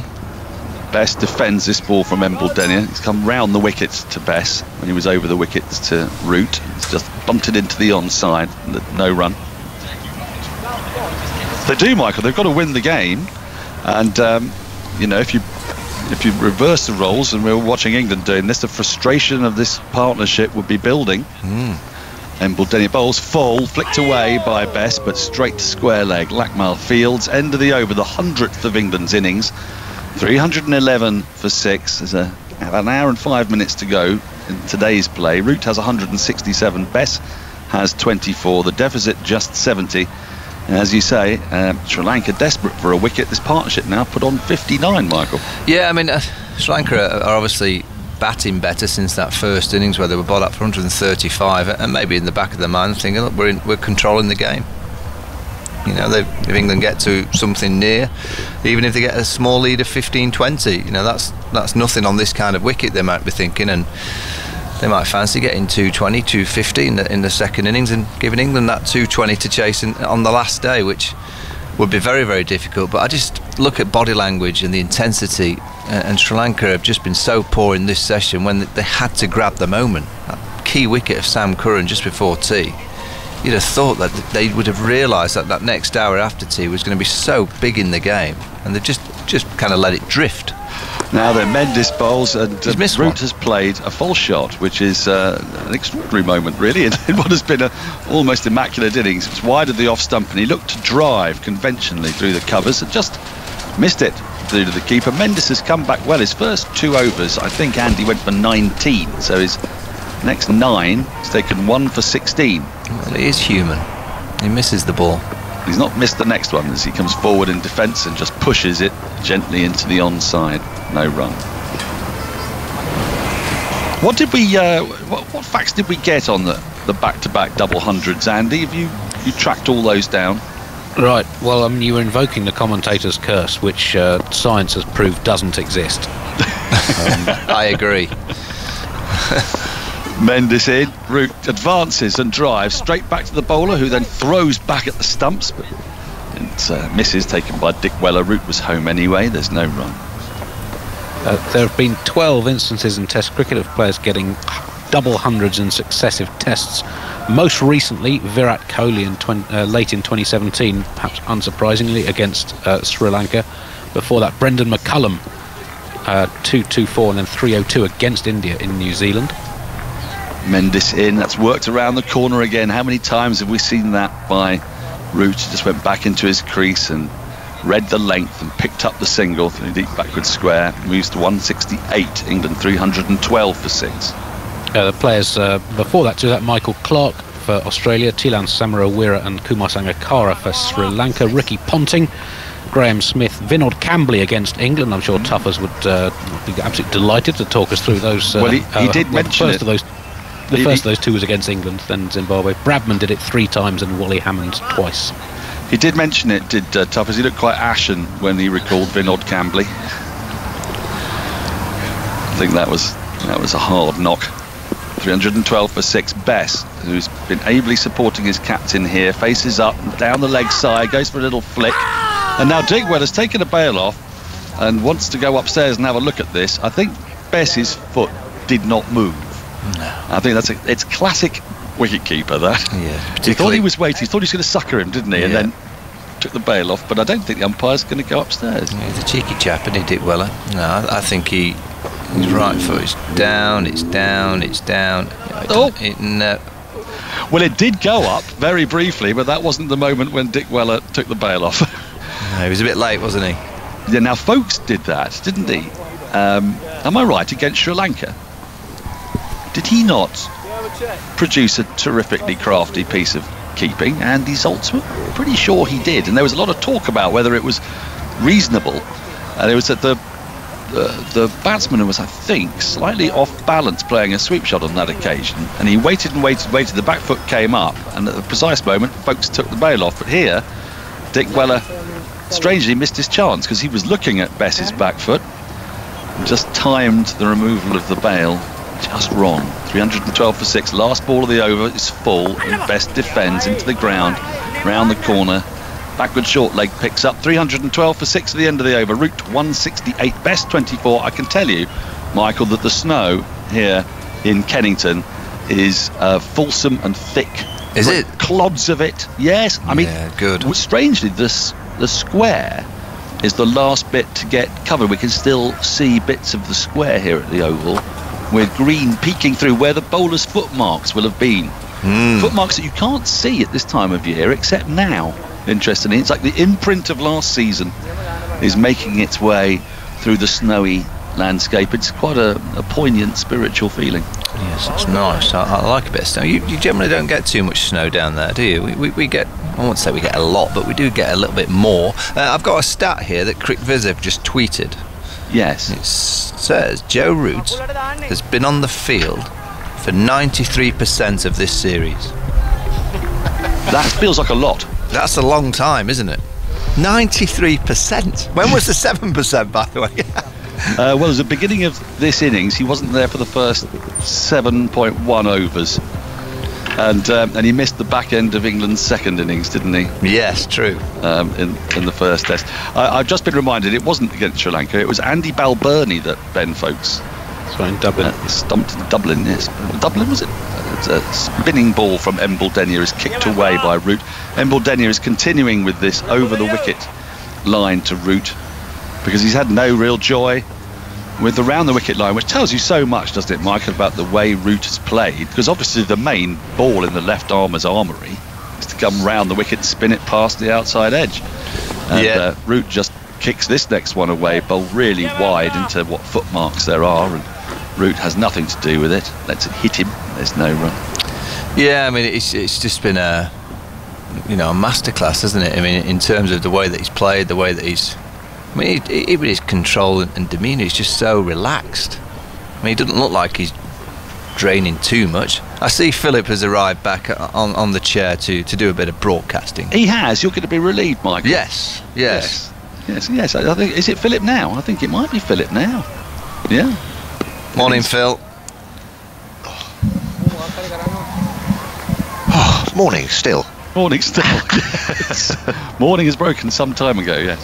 Embal Denyer in. A reverse sweep from full ball will bring Root a single as it runs down deep backward point or wide third man. Takes him to 169. The deficit now just 68. Bess has 24. The partnership 61. England recovering from, well, they've recovered 3 times in this innings from 5 for 2. There was a partnership of 111 between the two Yorkshiremen, Root and Bairstow.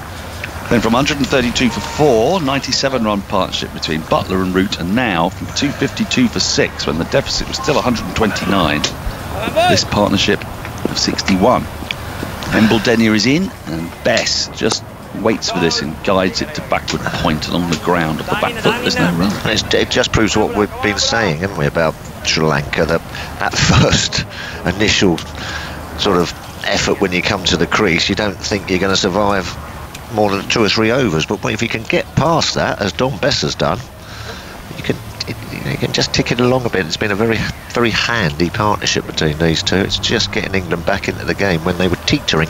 He's played well, yes, as he has done with the bat for England on a few occasions. Yeah. He faces up now, 2 slips are in, Embal Denyer around the wicket to him, forward he comes, watchfully defending into the offside.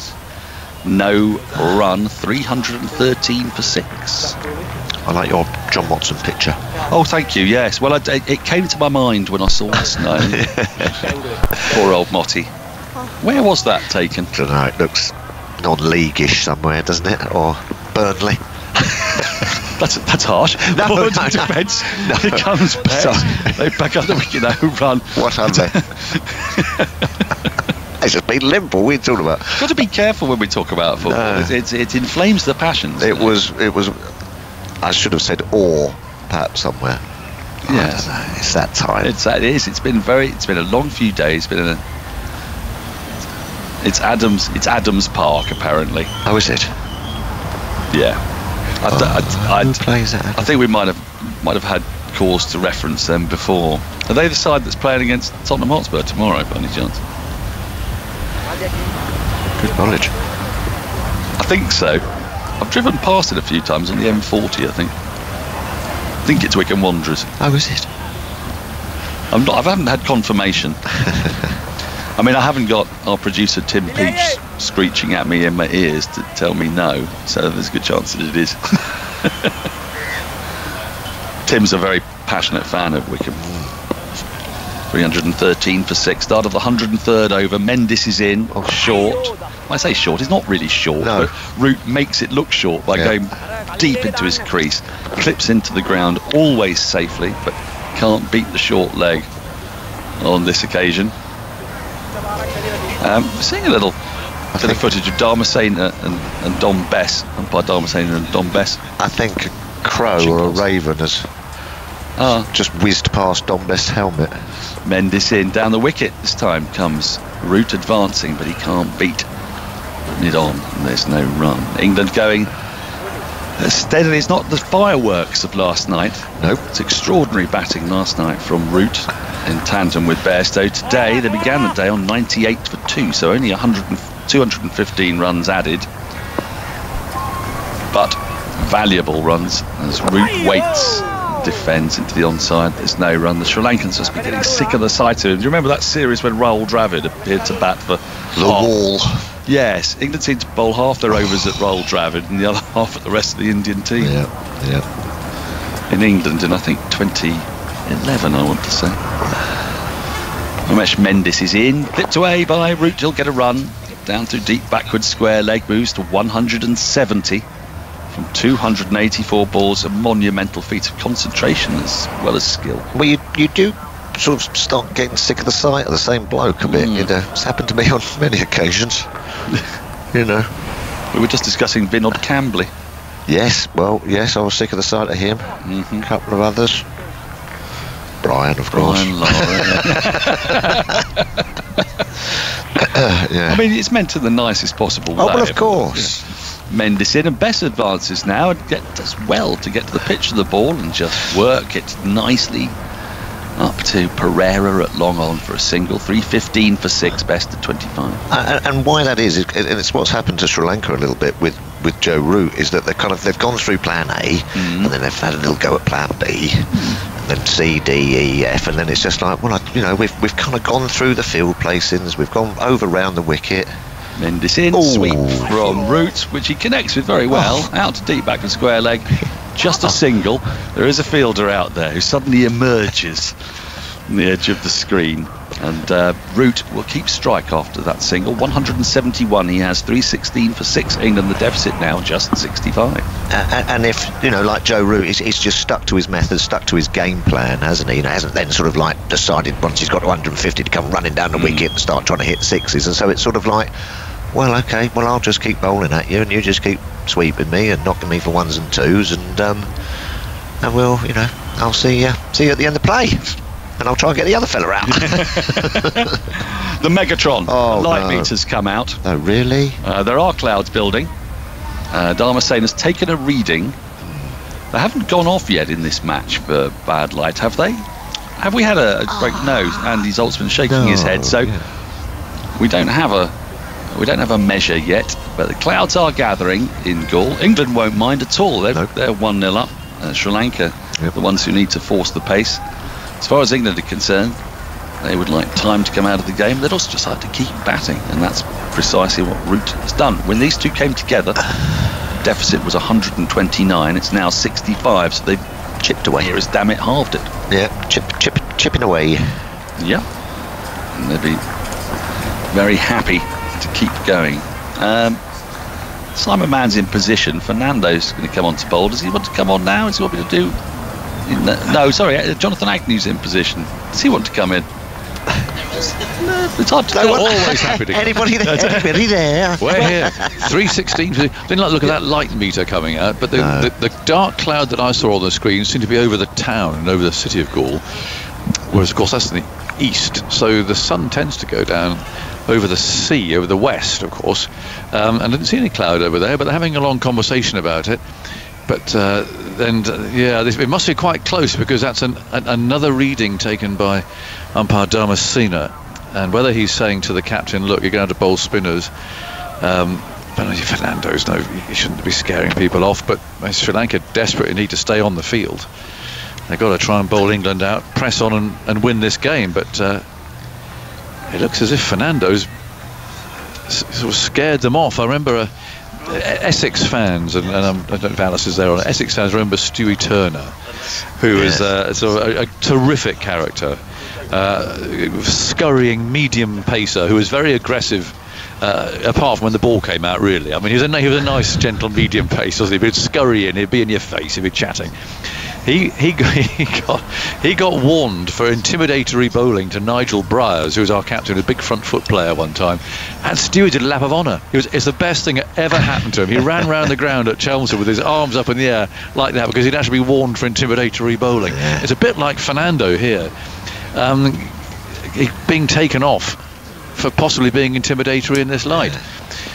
So we've got the spinner back again, the slow left armour, and the first ball steered away out to deep point for another run. So Aberdeen back in again. He's bowled a lot of overs. I think he'll be a bit sore tomorrow. 317 for 6. What a fight back this has been, led by Joe Root. 64 behind. Yeah, it's been enthralling cricket, hasn't it? It really has. I don't think they're getting themselves in a position now. Start thinking about get through. If they do get through to, we've got another 50 minutes possibly. And Bodinia bowls and Bess is forward, playing down to mid-on. If the light does improve and they get there, well, they can be more or less parity by then. Have you got snow in the Beaver? No, but it's forecast, so yeah, I'm a bit worried about my barbecue, but I thought I'd better get it on early. 317 for 6. And Bodinia goes round the wicket, bowls. It's played out to mid-wicket, but it's lit and it's full fired up. It's going. Oh, is it? Yeah. But, what you going to put in? Well, I was saying I saw at the supermarket there a haunch of venison, and given that we're trying to be healthy and lose some weight, yeah, it's very lean. Yeah, bit of a rub on it. Yeah, a bit of a marinade. Yes. There's then Bodinia forward, and it comes Bess, and there's no run. So it's a bit of a race against time. People might think I'm mad barbecuing. I probably am with the snow around, but it tastes nice. A bit of charcoal, a bit of smoky flavour, don't you think? What wood do you use? Cherry or something? Well, no, I haven't done any of that because the charcoals are quite smoky. Oh, charcoal. This is tossed up and driven out to deep cover, but I think apple's supposed to be very good with venison. But no, I haven't got any of that. But no, it's spark it up and see what happens. I suppose learning curve. Keep an eye on it. Keep an eye on it. Well, I can't do that because I'm talking to you. Well, it does dry out very quickly, venison. I know. I'm on my own, and I'll be in trouble if it burns or something. But anyway, what can you do? It's going to snow. And Bodinia bowls short of a length. Oh, that was almost a brilliant catch there at slip. I'm not sure we got a hand on it in the end, but he got in the right place. There's a little late edge there from Root. It flew away and slipped through, and he just got down. I think it's a good catches there, Chimani, and I think he did get a fingertip to it. Did. I mean, that would have been well, obviously the catch of the series. It would have been catch of rather more than that. I think it puffed out of the rough, off the pitch. It just blew up. Yeah. He just got his finger end low to his left. That would have been a brilliant catch. That's a better pace, I think, to Joe Root from the left arm spinner. Quicker, fuller. So when he's back, if it does then turn, he hasn't got that time just to ride it. As I say, thick outside edge, but managed to drop it at first slip. And that's probably the first edge or full shot I think I've seen from Joe Root in 2 tests. Yes, it did. It just jumped and it turned. Yeah, did it. Hence the edge. Big puff of dust. 320 for 6. Word from Gaul is that the light is fading. Yeah. Grey over the city, but the sun's the other side. But it doesn't look very bright at the moment on our screens, I must say. 320 for 6 is the score. Mendes is going to continue. The debutant off-spinning all-rounder. His first ball flicked away into the onside. Tumbling stop denies Bess a run. He's got 26. The men out today: Bairstow 28, Lawrence for 3, Butler 55, and Curran for 13. 252 for 6, but having a bit of trouble. They've still got 2 left-handers to come who might not find it easy, albeit Leach and Anderson, but it's not been very straightforward outside the left-handers off stump at all. This next one just short of a length, and Best can turn that away, but once again it hits the short leg fieldsman, who for the first time, have you ever seen a short leg wear a chest pad before, Tuffers? No. he's got one on.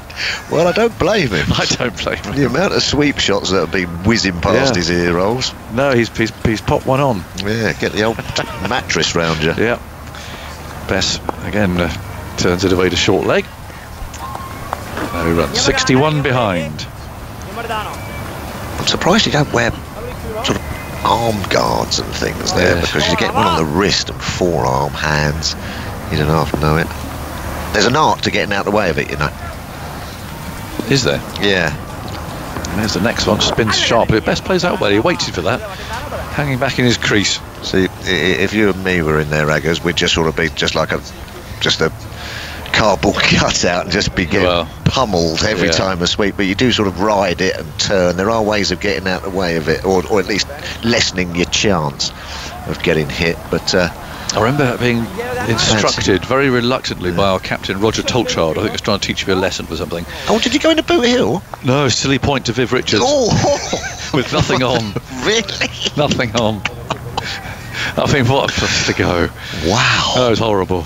It was horrible. Viv glaring and snarling and chewing his gum. It was horrible in there. Here's Mendes again, bowling down the leg side. Dick Weller takes it at the second attempt. Didn't flick anything on the way. I think I must have upset the captain. Who was doing the bowling? Well, I see with something like John Steele or Jack Birkinshaw. You've got to have a bit of faith in your bowler. Well, no, especially Viv. I mean, can you imagine Viv just looked at me. What are you doing there? Yeah.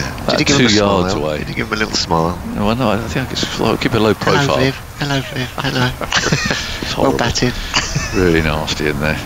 Turned away into the leg side and stopped by the leg slip fields. But I think he just did it for a few balls just to pull me up for something. wind Viv up more like it. Well, yes. I wouldn't fancy doing it. Well, I've never done it anyway. I wouldn't fancy doing it to someone like Matthew Hayden or something. Can you imagine that? I think there's some batsmen who almost do aim at you on purpose. Oh yeah. Oh, for sure. I've been told it. Get you away. Get you out of there. Oh yeah. Whereas Joe Root's taken the other way. He's actually apologised to the short leg fields when he's hit him. Now he's chewing on something there. And the last time I saw something like that, it came out of Henry Blofeld's inside jacket pocket. Really? I think it might have been different sort of stuff, but it doesn't taste very nice by the look of Joe's face. No, I think it's that sort of go faster gel. Is it? Or I think Henry's might have been as well. Yeah. Anyway, it's carb gel, I'm told. Carb gel. Yes. Yeah. So come on, he's been out there. Yeah. It's your match. Yeah.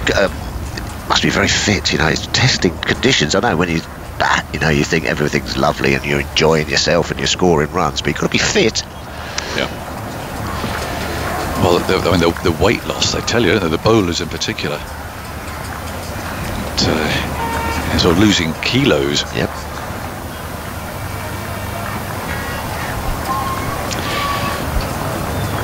.320 for 6. You're laughing at his route on 174. Ebordinho bowls to him. He's on the back foot. Beaten point. There'll be a man out there though amongst the egrets, running round to his left, who throws in there. They come back for 2. 176 not out. Andy. Just the latest on the head-to-head between Root and Embledenia now. 39 overs, 0 for 192 against Joe Root, with that drop catch by a rather upright Tiramane at slip, understandably fatigued. And against Butler's done well against him, 39 off 53 balls, but the rest of England.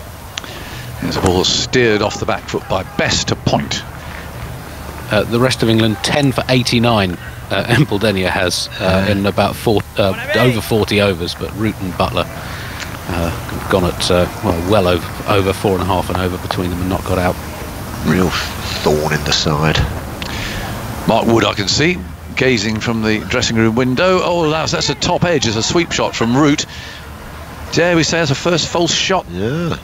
He edged one in the previous over, but that was one that turned and bounced, whereas that was a sweep shot that just for once didn't come out of the middle of his bat. And he's smiling. He plays it again at the non-striker's end. Didn't quite snap into the position, maybe, is a bit tired. Perhaps didn't quite play it as wholeheartedly, or the foot just where it might be, but he's lucky with that. He went straight over Slip's head. It's funny how you play a sweep shot well, it looks a fine shot. When you just get it wrong, it looks like a horrible shot, doesn't it? Yep. There was an umpire, dear old Sam Cook, who used to do the county rounds. Remember Sam?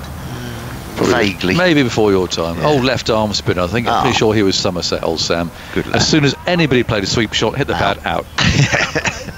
That was it. I would have liked. Out. He gave everyone out, whoever swept a ball and hit on the pad. You'd have loved him. Yeah. Great old boy. 323 for 6. And Bess is forward, smothering the turn. Sounds like my kind of guy. Well, you'd have bowled his end. It's like Seamer's bowling at Ray Julian's end. Fighting for the ends. Yeah. If you had Ray Julian and Sam Cook standing in the same game, it's lasted about a day and a half. 323 for 6. And then Buldini bowls a ball that turned. It's a beauty. Perfect ball, except it didn't quite hit the edge. But, Bess could do nothing about that. Taken by the keeper, but again there's an explosion of dust.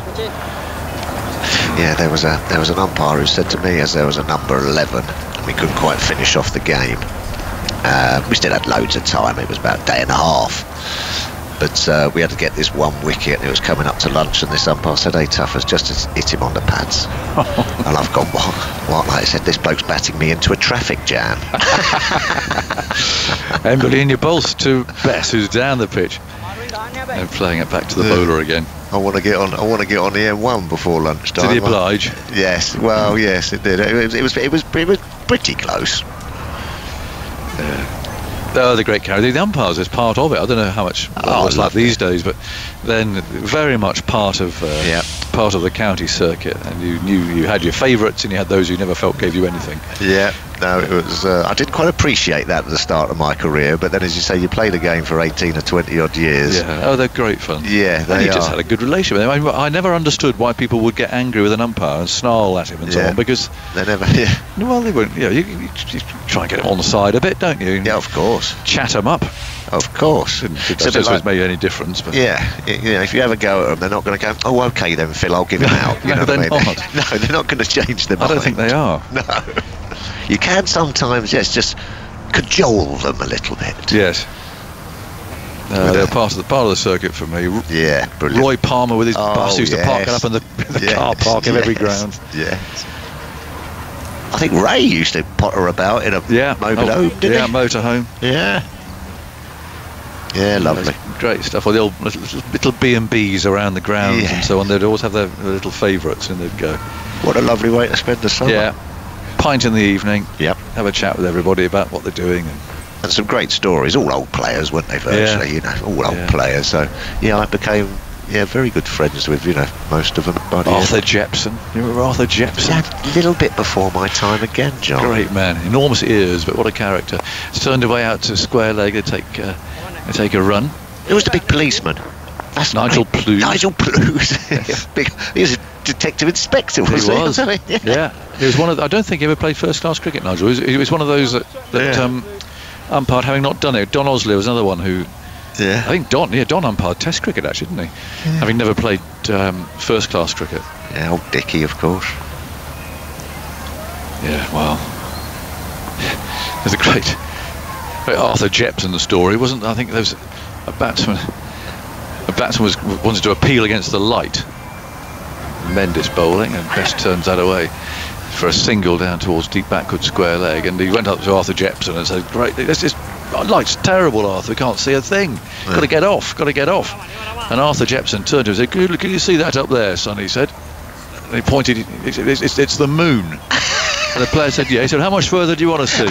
Carry on." I like it. Yeah, it's a sweep from Root.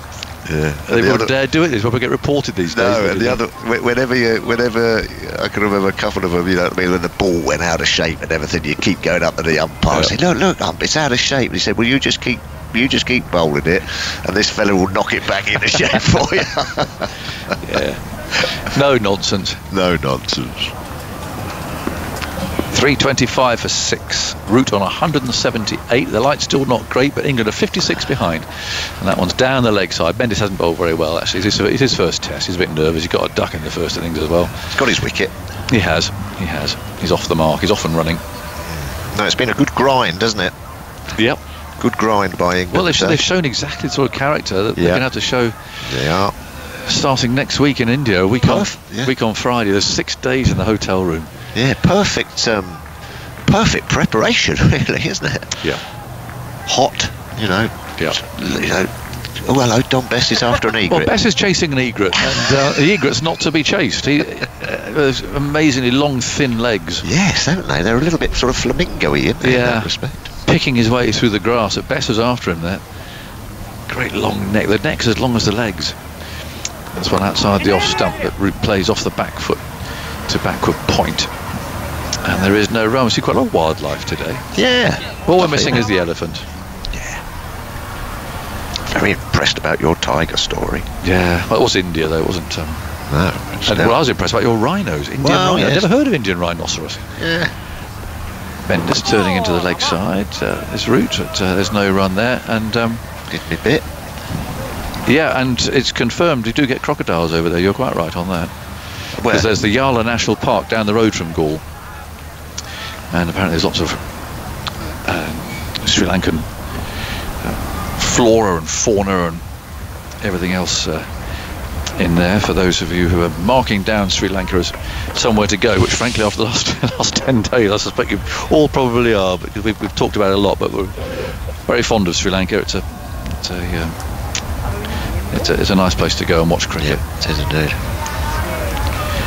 Adams has sent me an email, but I'm afraid something's wrong with our email here. It's not coming through again, Adam, if you're listening. We'll try on that.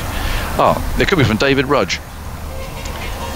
Enjoying your commentary while watching snow fall in Crouch End in North London. I've got a question for Andy Zoltzman. Is the Joe Root Dom Bess partnership the shortest in terms of number of letters in their names combined? He's Embaldenia.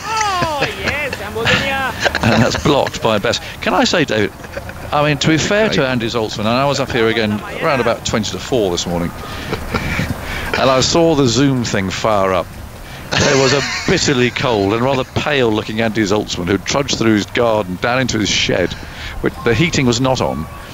His Bess driving out to cover, and there's no run. It was not a picture of utter happiness. I mean, Andy loves doing this. He loves his stats and everything else, but this is not a picture of absolute unadulterated joy this morning.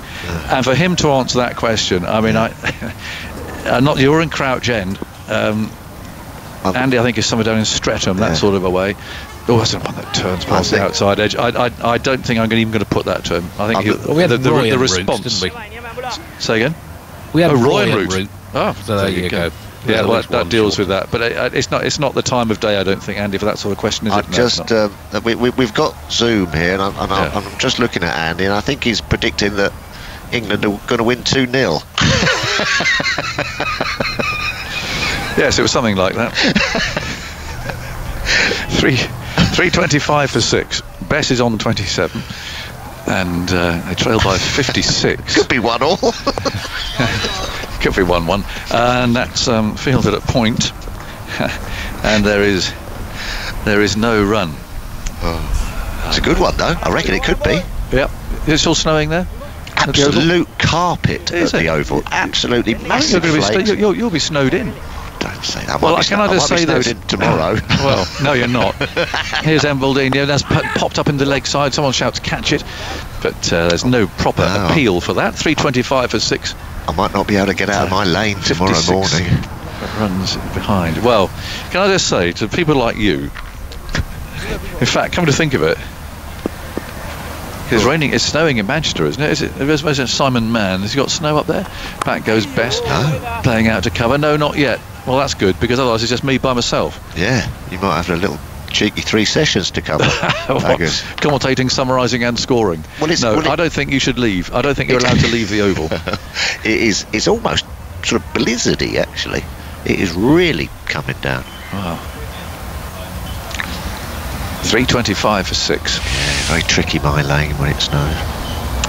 Well, you're not going to go home. I better get the old salt out when I get back. You can stay there. My probe is showing 42 degrees. I'm about to go in a minute and take my meat off. If you got a probe on the phone, We need to know what's going on, don't you? Yes. You can't leave these things to luck, Tuff. You know how much grief I get anyway. It's a precise science. It's got to get to 58 degrees. It's 41 at the moment. It's still not quite snowing. So the podcast could come at some rather unfortunate timing. Serious business, this. Oh dear. Best 27, route 178. England 56 runs behind with the possibility of half an hour to go. Actually, the sun's out now. Yeah, it got brighter. Yeah. So the clouds obviously gone round the back of the town. In goes Mendes, bowls, and there's a reverse sweep from Root. Came off, well, a bit of all sorts, I think, and bounced there in front of Slip. And there's no run. You can have a great fun in there all afternoon. You can get some food in. Bit comfy. Go down to the dressing rooms. Yeah, have a tour around there. Well, no, you're not using them as bedding. No, I shall be getting home by hook or by crook this afternoon. You better make sure you get back tomorrow by hook or by crook. 3:25 for 6, and that's short. Swung away down to deep square leg, straight to the man there. He's got his sun hat on. So England trail by 55 now, and look at those shadows, and that should mean hopefully that we should get this half hour in, and England, well, they won't be far away. No. Even Stevens by then. They'll be delighted with that. Oh yes. Routes level with David Gower in test runs to 8,231. Well, skipper. Another name off the list. Yeah. 3:26 for 6. Bess on 27. He's played really well, and he's kept Root company. That one's steered just wide of leg slip, and that's going to go crashing into the boundary at fine legs. There's another 4 runs, and that brings the deficit down to just 51 now. In terms of this pitch, a lead of 50 you'd feel would be worth maybe a lead of 80 yes. in normal circumstances. Yep. Would that be about right? Yeah. So it's still really important that England get as close as they can. Oh yes, first and beyond if they can. Yeah, first innings is always key, isn't it? Yeah. It is doing it. It's just got the feeling that you could lose 3 or 4 quickly, doesn't it? This kind of pitch. Yeah. 51 behind. Hopefully see you tomorrow, John. You better have. This partnership 78, route 179, Bess 31. That's your cue to leave, is it? Well, travel well, Tuffers. Just drive carefully, please, and make sure you're back tomorrow. I'm not sure if he's on the 4:15. I think he probably is tomorrow because Alistair got it this morning. So it might well be Tuffer's turn for the 4:15 call tomorrow. There's Bess working that away. He was in the air a little while, but perfectly safe in the end by the time it reached the long-on fieldsman. And that's just 50 now, and this will be very frustrating for the Sri Lankan. If I were, they really thought they'd got England in serious trouble when Curran was out. 2:52 for 6 then. Best part of 80 runs ago. Afternoon, Aggers. Alistair, I'm going to leave you, I'm afraid. I'm just making sure there's a blanket. No leaving the oval deal there, thank you. There's a sweep. Again from Root, which will keep him the strike. He'll go to 180.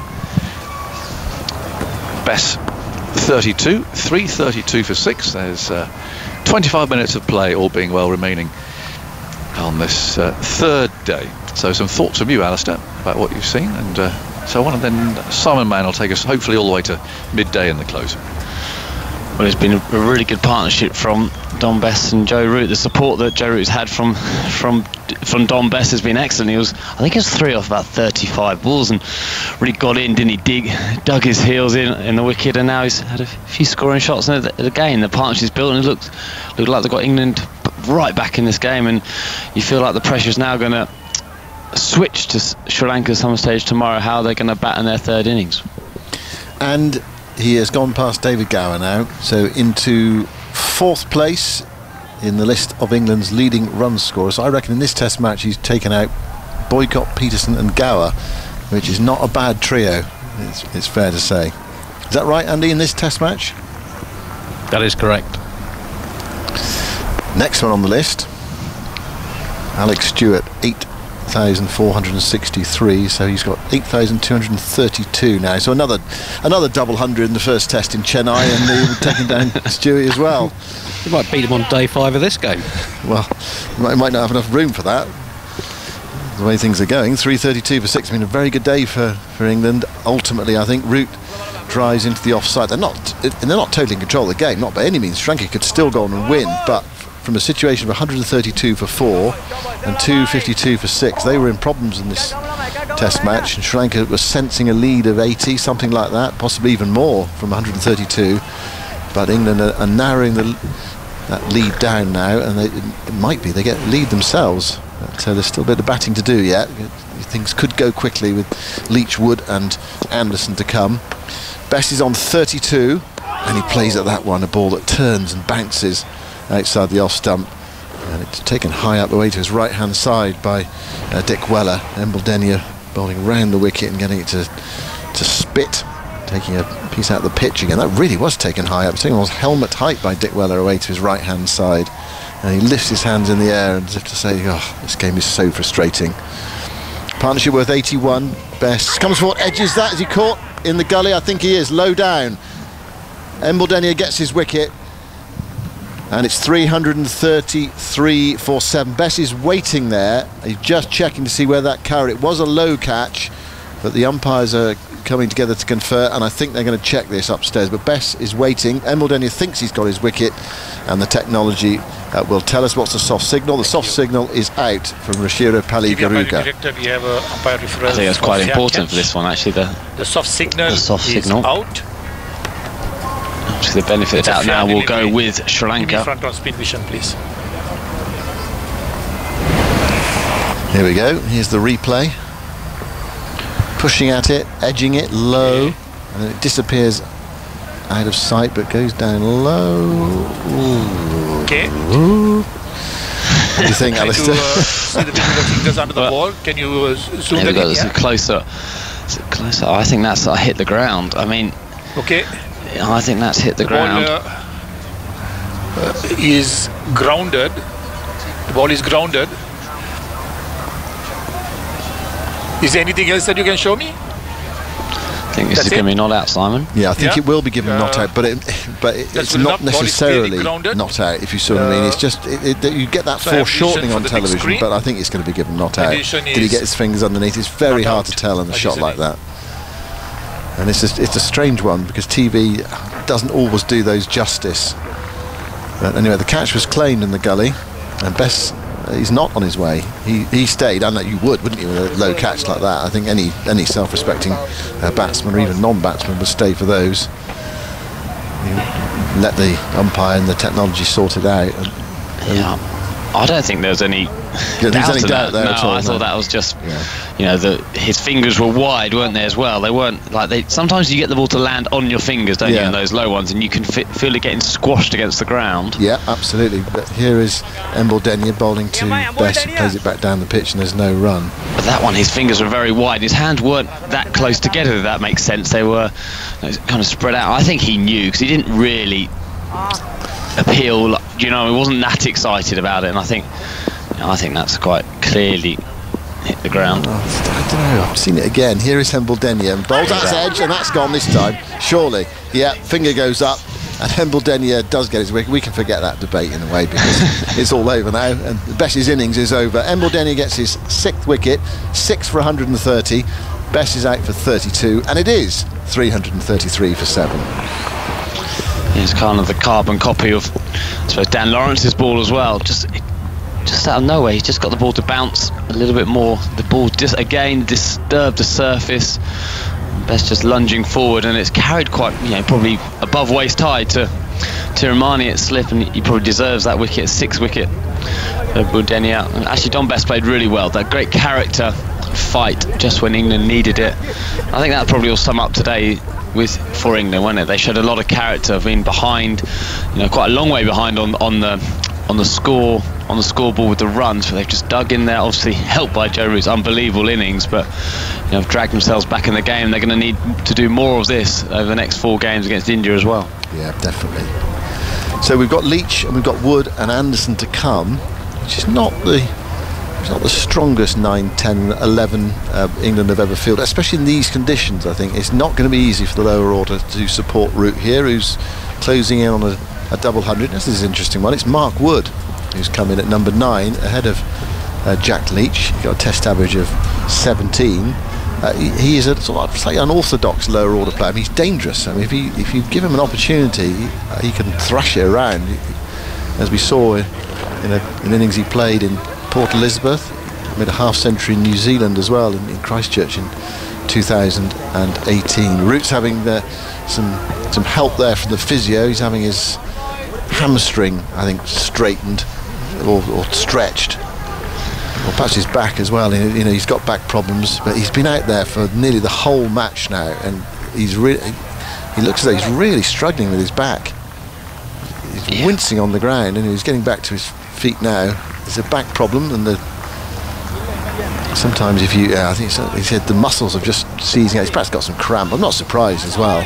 And there's just been a few signs of late of tiredness in some of his batting, but we wouldn't be surprised at that. There'd been a marathon effort, and of course he was on the field for a long time in the last game as well. I reckon that's what it is, the backup from the last game to do it. So it's an outstanding effort of, you know, physical and mental application from Joe. That just actually clipped Dick Weller's gloves, and it kind of took the pace off it. That's probably why it kind of went above waist high.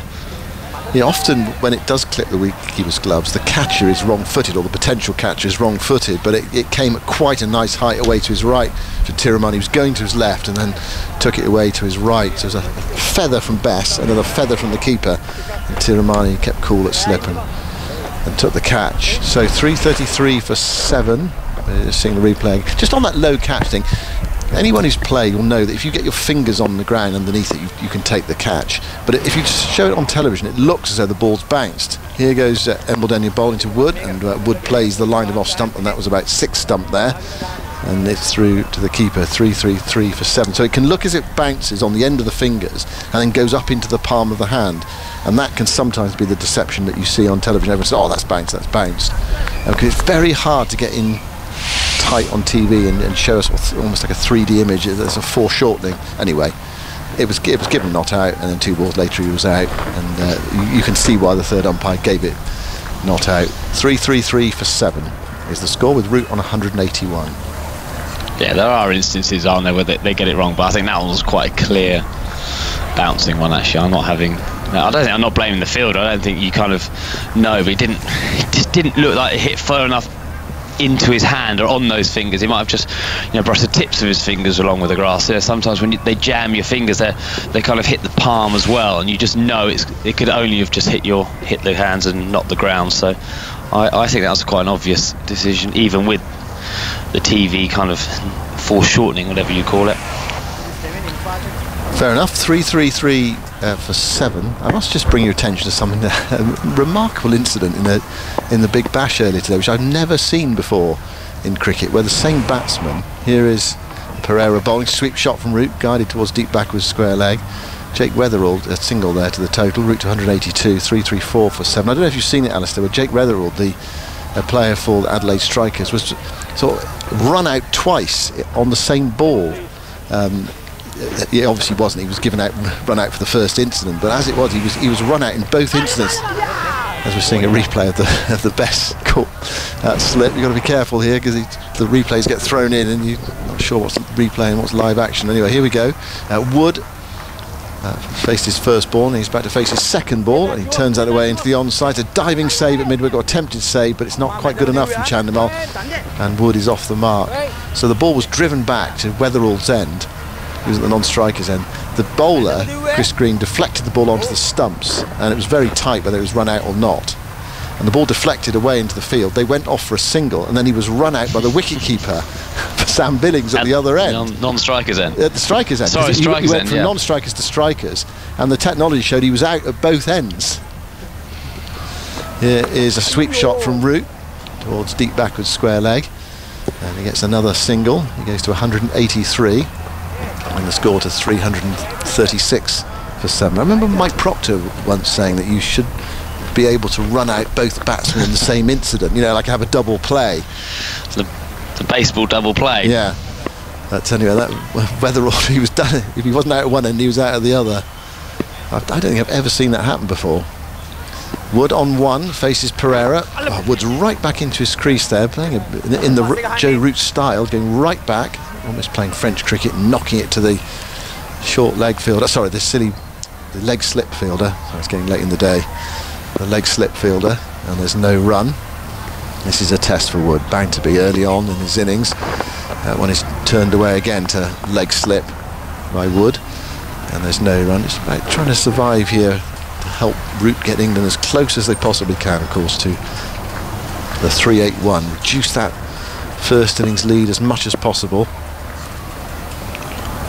Well, the more time they bat here, the less they're going to have to bat tomorrow on day 5. Wood right back again, turning towards short leg. So that's well done by Mark Wood there, playing it to Fernando in that short leg position. Yeah, we presumably at some point on that final day, unless we have a remarkable day tomorrow of collapsing cricket, collapsing batting, is that England are going to have to either, well, they're going to have to fight hard one way or the other, either for a draw or to win the game on a spinning 5th day pitch.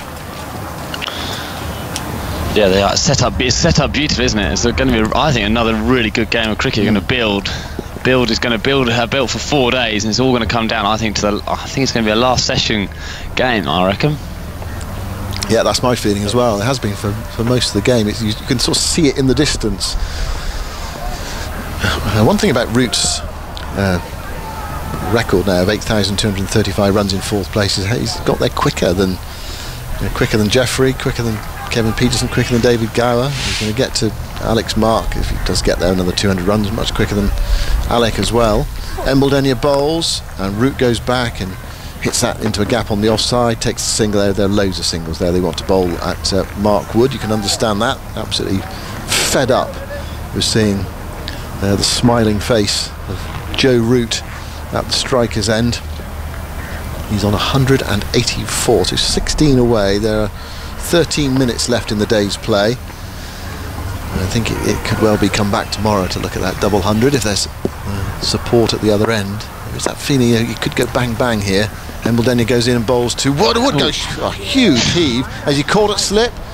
Yes, he is. He's walked.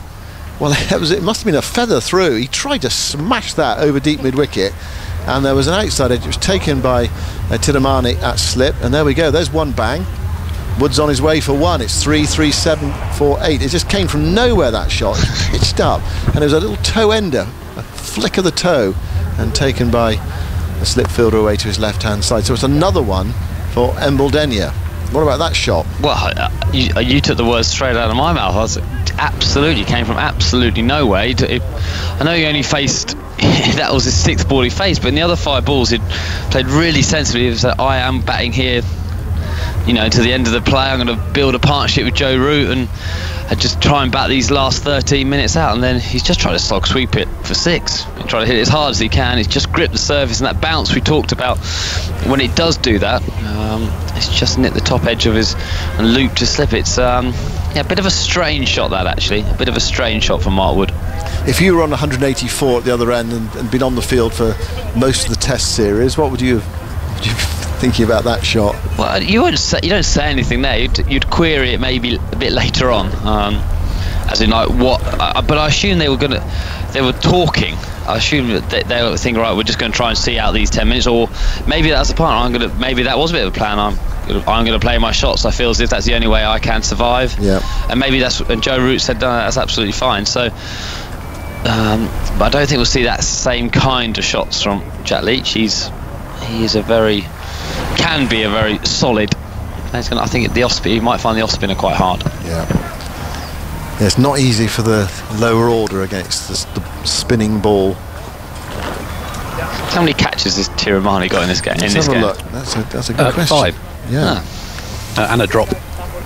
And Embledenia is the 6th Sri Lankan to have a 7 for in Test cricket. Ravindra Pushpakumara in 1994. Chaminda Vas had 2, Herath 6, Murali 11 7thers. Embledenia looking for number 8, bowls to Leach, and Leach stabs forward, and the ball rolls back up the pitch and stops in a piece of rough. It was rolling off the surface, but where it's just a bit scuffed up, there's a little crater there and it stopped in it. So no run.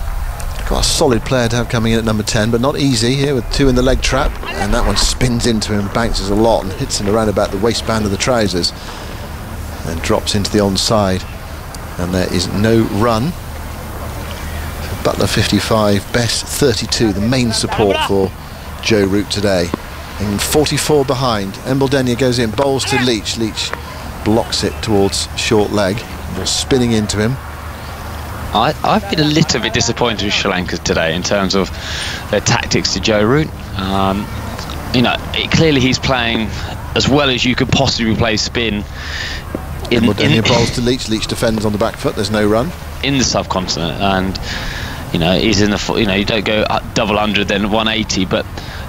I know we're not at the ground, but I haven't seen a change of tactics really. I thought in the beginning of the day they tried to bowl a bit slower, but they quickly just went back to kind of what they've done for the other 3 days in the other game and the other 2 days in this game. They've just bowled pretty much exactly the same and haven't made Joe Root change his game at all. They haven't gone 7-2 leg side or tried to do anything. It might not have worked. So I think he might be just in a level above what Sri Lanka could cope with their spinners so far in this series, but I thought they would have tried something, real leg side field for the off spinner, the same for the left armer. Just try to make him do something different. He's just batted exactly the same way and been scored pretty much when he's wanted to have scored. And he's on strike now. I don't know what the field is going to be. Presumably they'll just want him to get off strike and have a go at Jack Leach. I presume he'll take the single as well. They've got a short leg in. Root drives powerfully, but straight to mid-wicket, and there's no run. I mean, Root also might take the view. The trouble is it's coming towards the close of play. Is it worth playing a few shots? I'm in here. Is it worth playing a few shots before the close? Get as many as we can? I don't know. I don't know whether the 10 minutes changeover, you don't want to lose it tonight. No. How much 10 minutes might mean at back end on day 5. Root goes back and plays that towards short leg, and there's no run. I noticed there the Sri Lanka put another man back on the deep mid-wicket boundary, so there's a bit like a one-day field really. Like I said, there's a couple of close catches, but everyone else is set deep. So the single is there, the two's there, whether he's minded to run a 2 after being on the field for so long today. Here is Pereira bowling to Root. He's down the pitch, clipping that on the drive out towards wide long on, and Chandimal is there, very happy to receive it and bring the field in and try to attack Jack Leach. All I was thinking was, I know it's only 10 minutes left, but you're in. Yeah. You've got to come back tomorrow morning, and if you could knock a couple of boundaries, just chip away the lead a bit. If you watch from the other end and see the other bloke get out, and then Dannison straight away as well, and you think, I wonder if I could have played a few shots, but it's probably a bit too close to the close of play. Come back tomorrow fresh and see whether you can score another 20-25 runs, something like that. Those are the tactical decisions you have to make when you're out there in the middle. Just seeing Embledenia's wickets at the moment, if you're wondering what sound effects are on your device, whatever you're listening on. Back live, and Leach is forward, playing into the offside, and there's no run. But Leach is capable of sticking around. There's no, he is adhesive. The thing is can you cope with the spinning ball when you've just come in? And you haven't had much time in the middle. 3-3, 8 for 8. So Sri Lanka's lead at the moment is 43. England have 2 wickets left. One of them is Root. Leach faces Pereira, back into his stumps, plays quietly in defence into the onside. Pereira goes across to pick up, and there is no run. Pereira's yet to take a wicket. All the wickets have gone to spin, in contrast to England's bowling effort, where all the wickets went to pace. And the 2 pace bowlers for Sri Lanka, Lakmal and Fernando, didn't really look like taking a wicket. Leach has got 3 close catches on the offside now, 3 slips. Pereira bowls and Leach comes forward and pushes that back up the offside, and Leach does his job there. He survives the over. What have we got? It's coming up to 5 to 12. We might have time for 2 more overs. 3-3, 8 for 8. Just quickly on Tiramane's catches, the first Sri Lankan to take 5 in an innings. The second player to do so against England. This is talking about non-wicket keepers. Yajurvendra Singh of India in Bangalore in January 1977. It's the 14th instance of a non-wicket keeper taking 5 catches. No one has ever taken 6, so a potential all-time test record for Tirumalai if he can pouch one of the last 2 wickets. 14 occasions, and 9 of them since 2012, which seems slightly curious. The most recent, Ben Stokes, took 5 in innings against South Africa in Cape Town in the New Year's Test of last year. Nice. I can sense you getting excited. Scorers, statisticians, they get very excited at this point in a game of cricket. Steam coming off Andy Danley's shed there. Perhaps that's just the heater he's turned on in the snow. It's 3-3-8 for 8. Root's on 185. You definitely think you're in the game. Well, clearly he's been in the game because he's been taking all those catches on this pitch. With the ball turning, he's fielding at slip. Here is Embledenia bowling, and Root head right over it, defending into the offside. Now, what's Root going to do here? They took quite a long sort of break between overs here to try to make this the last over. I think it's one of those touch and go situations. He's taking his guard again. I'm not sure he can do 5 minutes on a spinner, can he? Well, no. Wouldn't think so. Doesn't he have a bit of cramp, I suppose? I did remember the game in Abu Dhabi.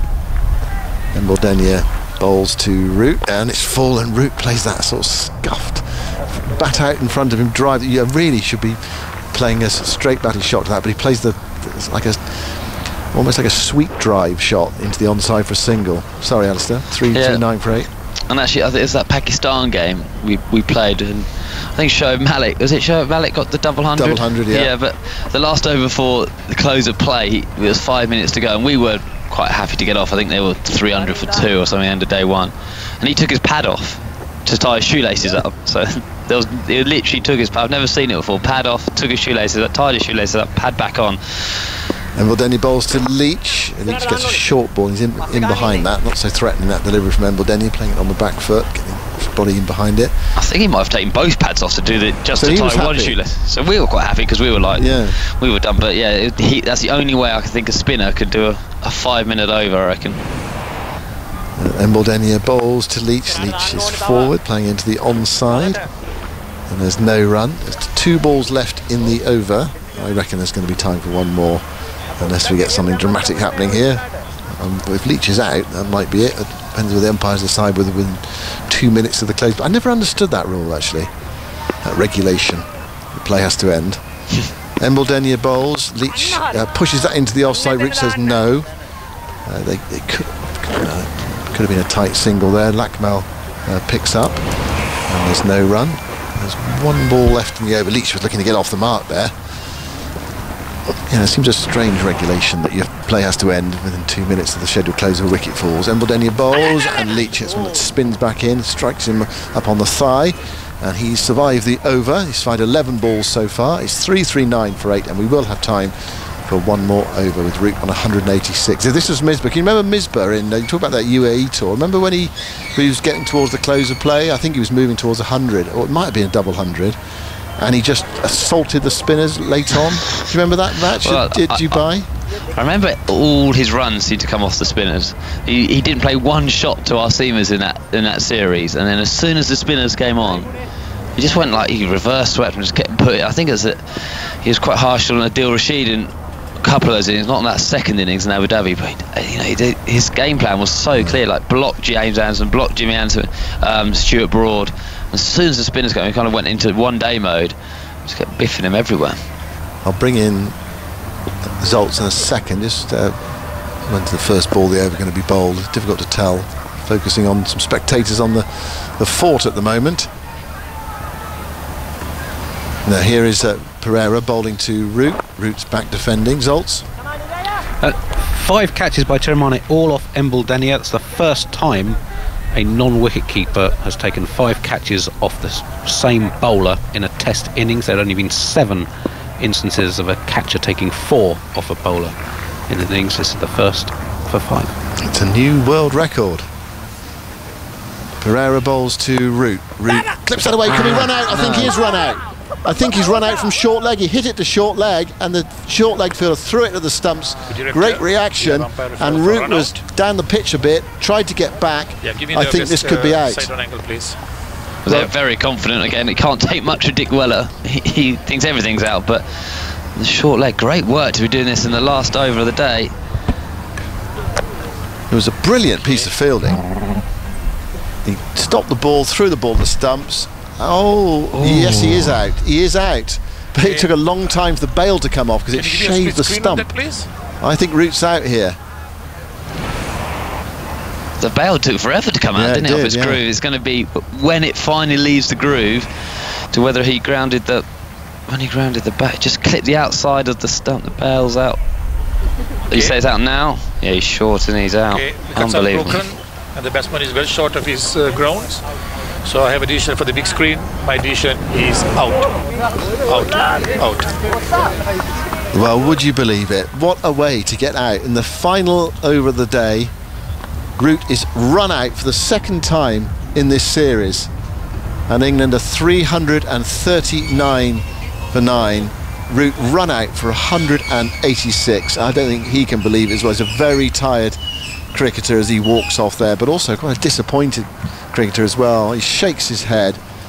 It's amazing, isn't it? You can make 186 and you can be hugely disappointed. It's extraordinary. It's the only sport I think it happens like that. No, he's played unbelievably well, like one of the best 2 innings, obviously last week, and then to back it up again this week. And yet he's walking off here absolutely gutted that he didn't bat the day, and yet 186 of just the most extraordinary batting you could see, and he'll be sitting in his chair absolutely gutted. Cricket does it for you. Yeah, it's really peculiar like that. We need to discover the identity of the short leg fielder who pulled off that brilliant piece of fielding. It's Fernando, isn't Fernando, it? probably Fernando. He's been fielding there most of the day. It was a perfectly good shot by Root. He clipped it away, but Fernando stuck out his hand away to the right hand side. It was one of those that stuck. I mean, it's a brilliant piece of reaction, and then he lobbed the ball in one movement towards the stumps, and it flicked off a bail. And Root. So in this series, he's been run out twice and caught on the wide long on boundary. If you said that to him at the start of the series, I mean, you'd scarcely believe it. All the runs that he scored as well as A, taken England 1-0 up in the series, and B, has given them a chance of, well, who knows what in this match. Certainly minimum saving it. 339 for 9 at the close of play in reply to 381.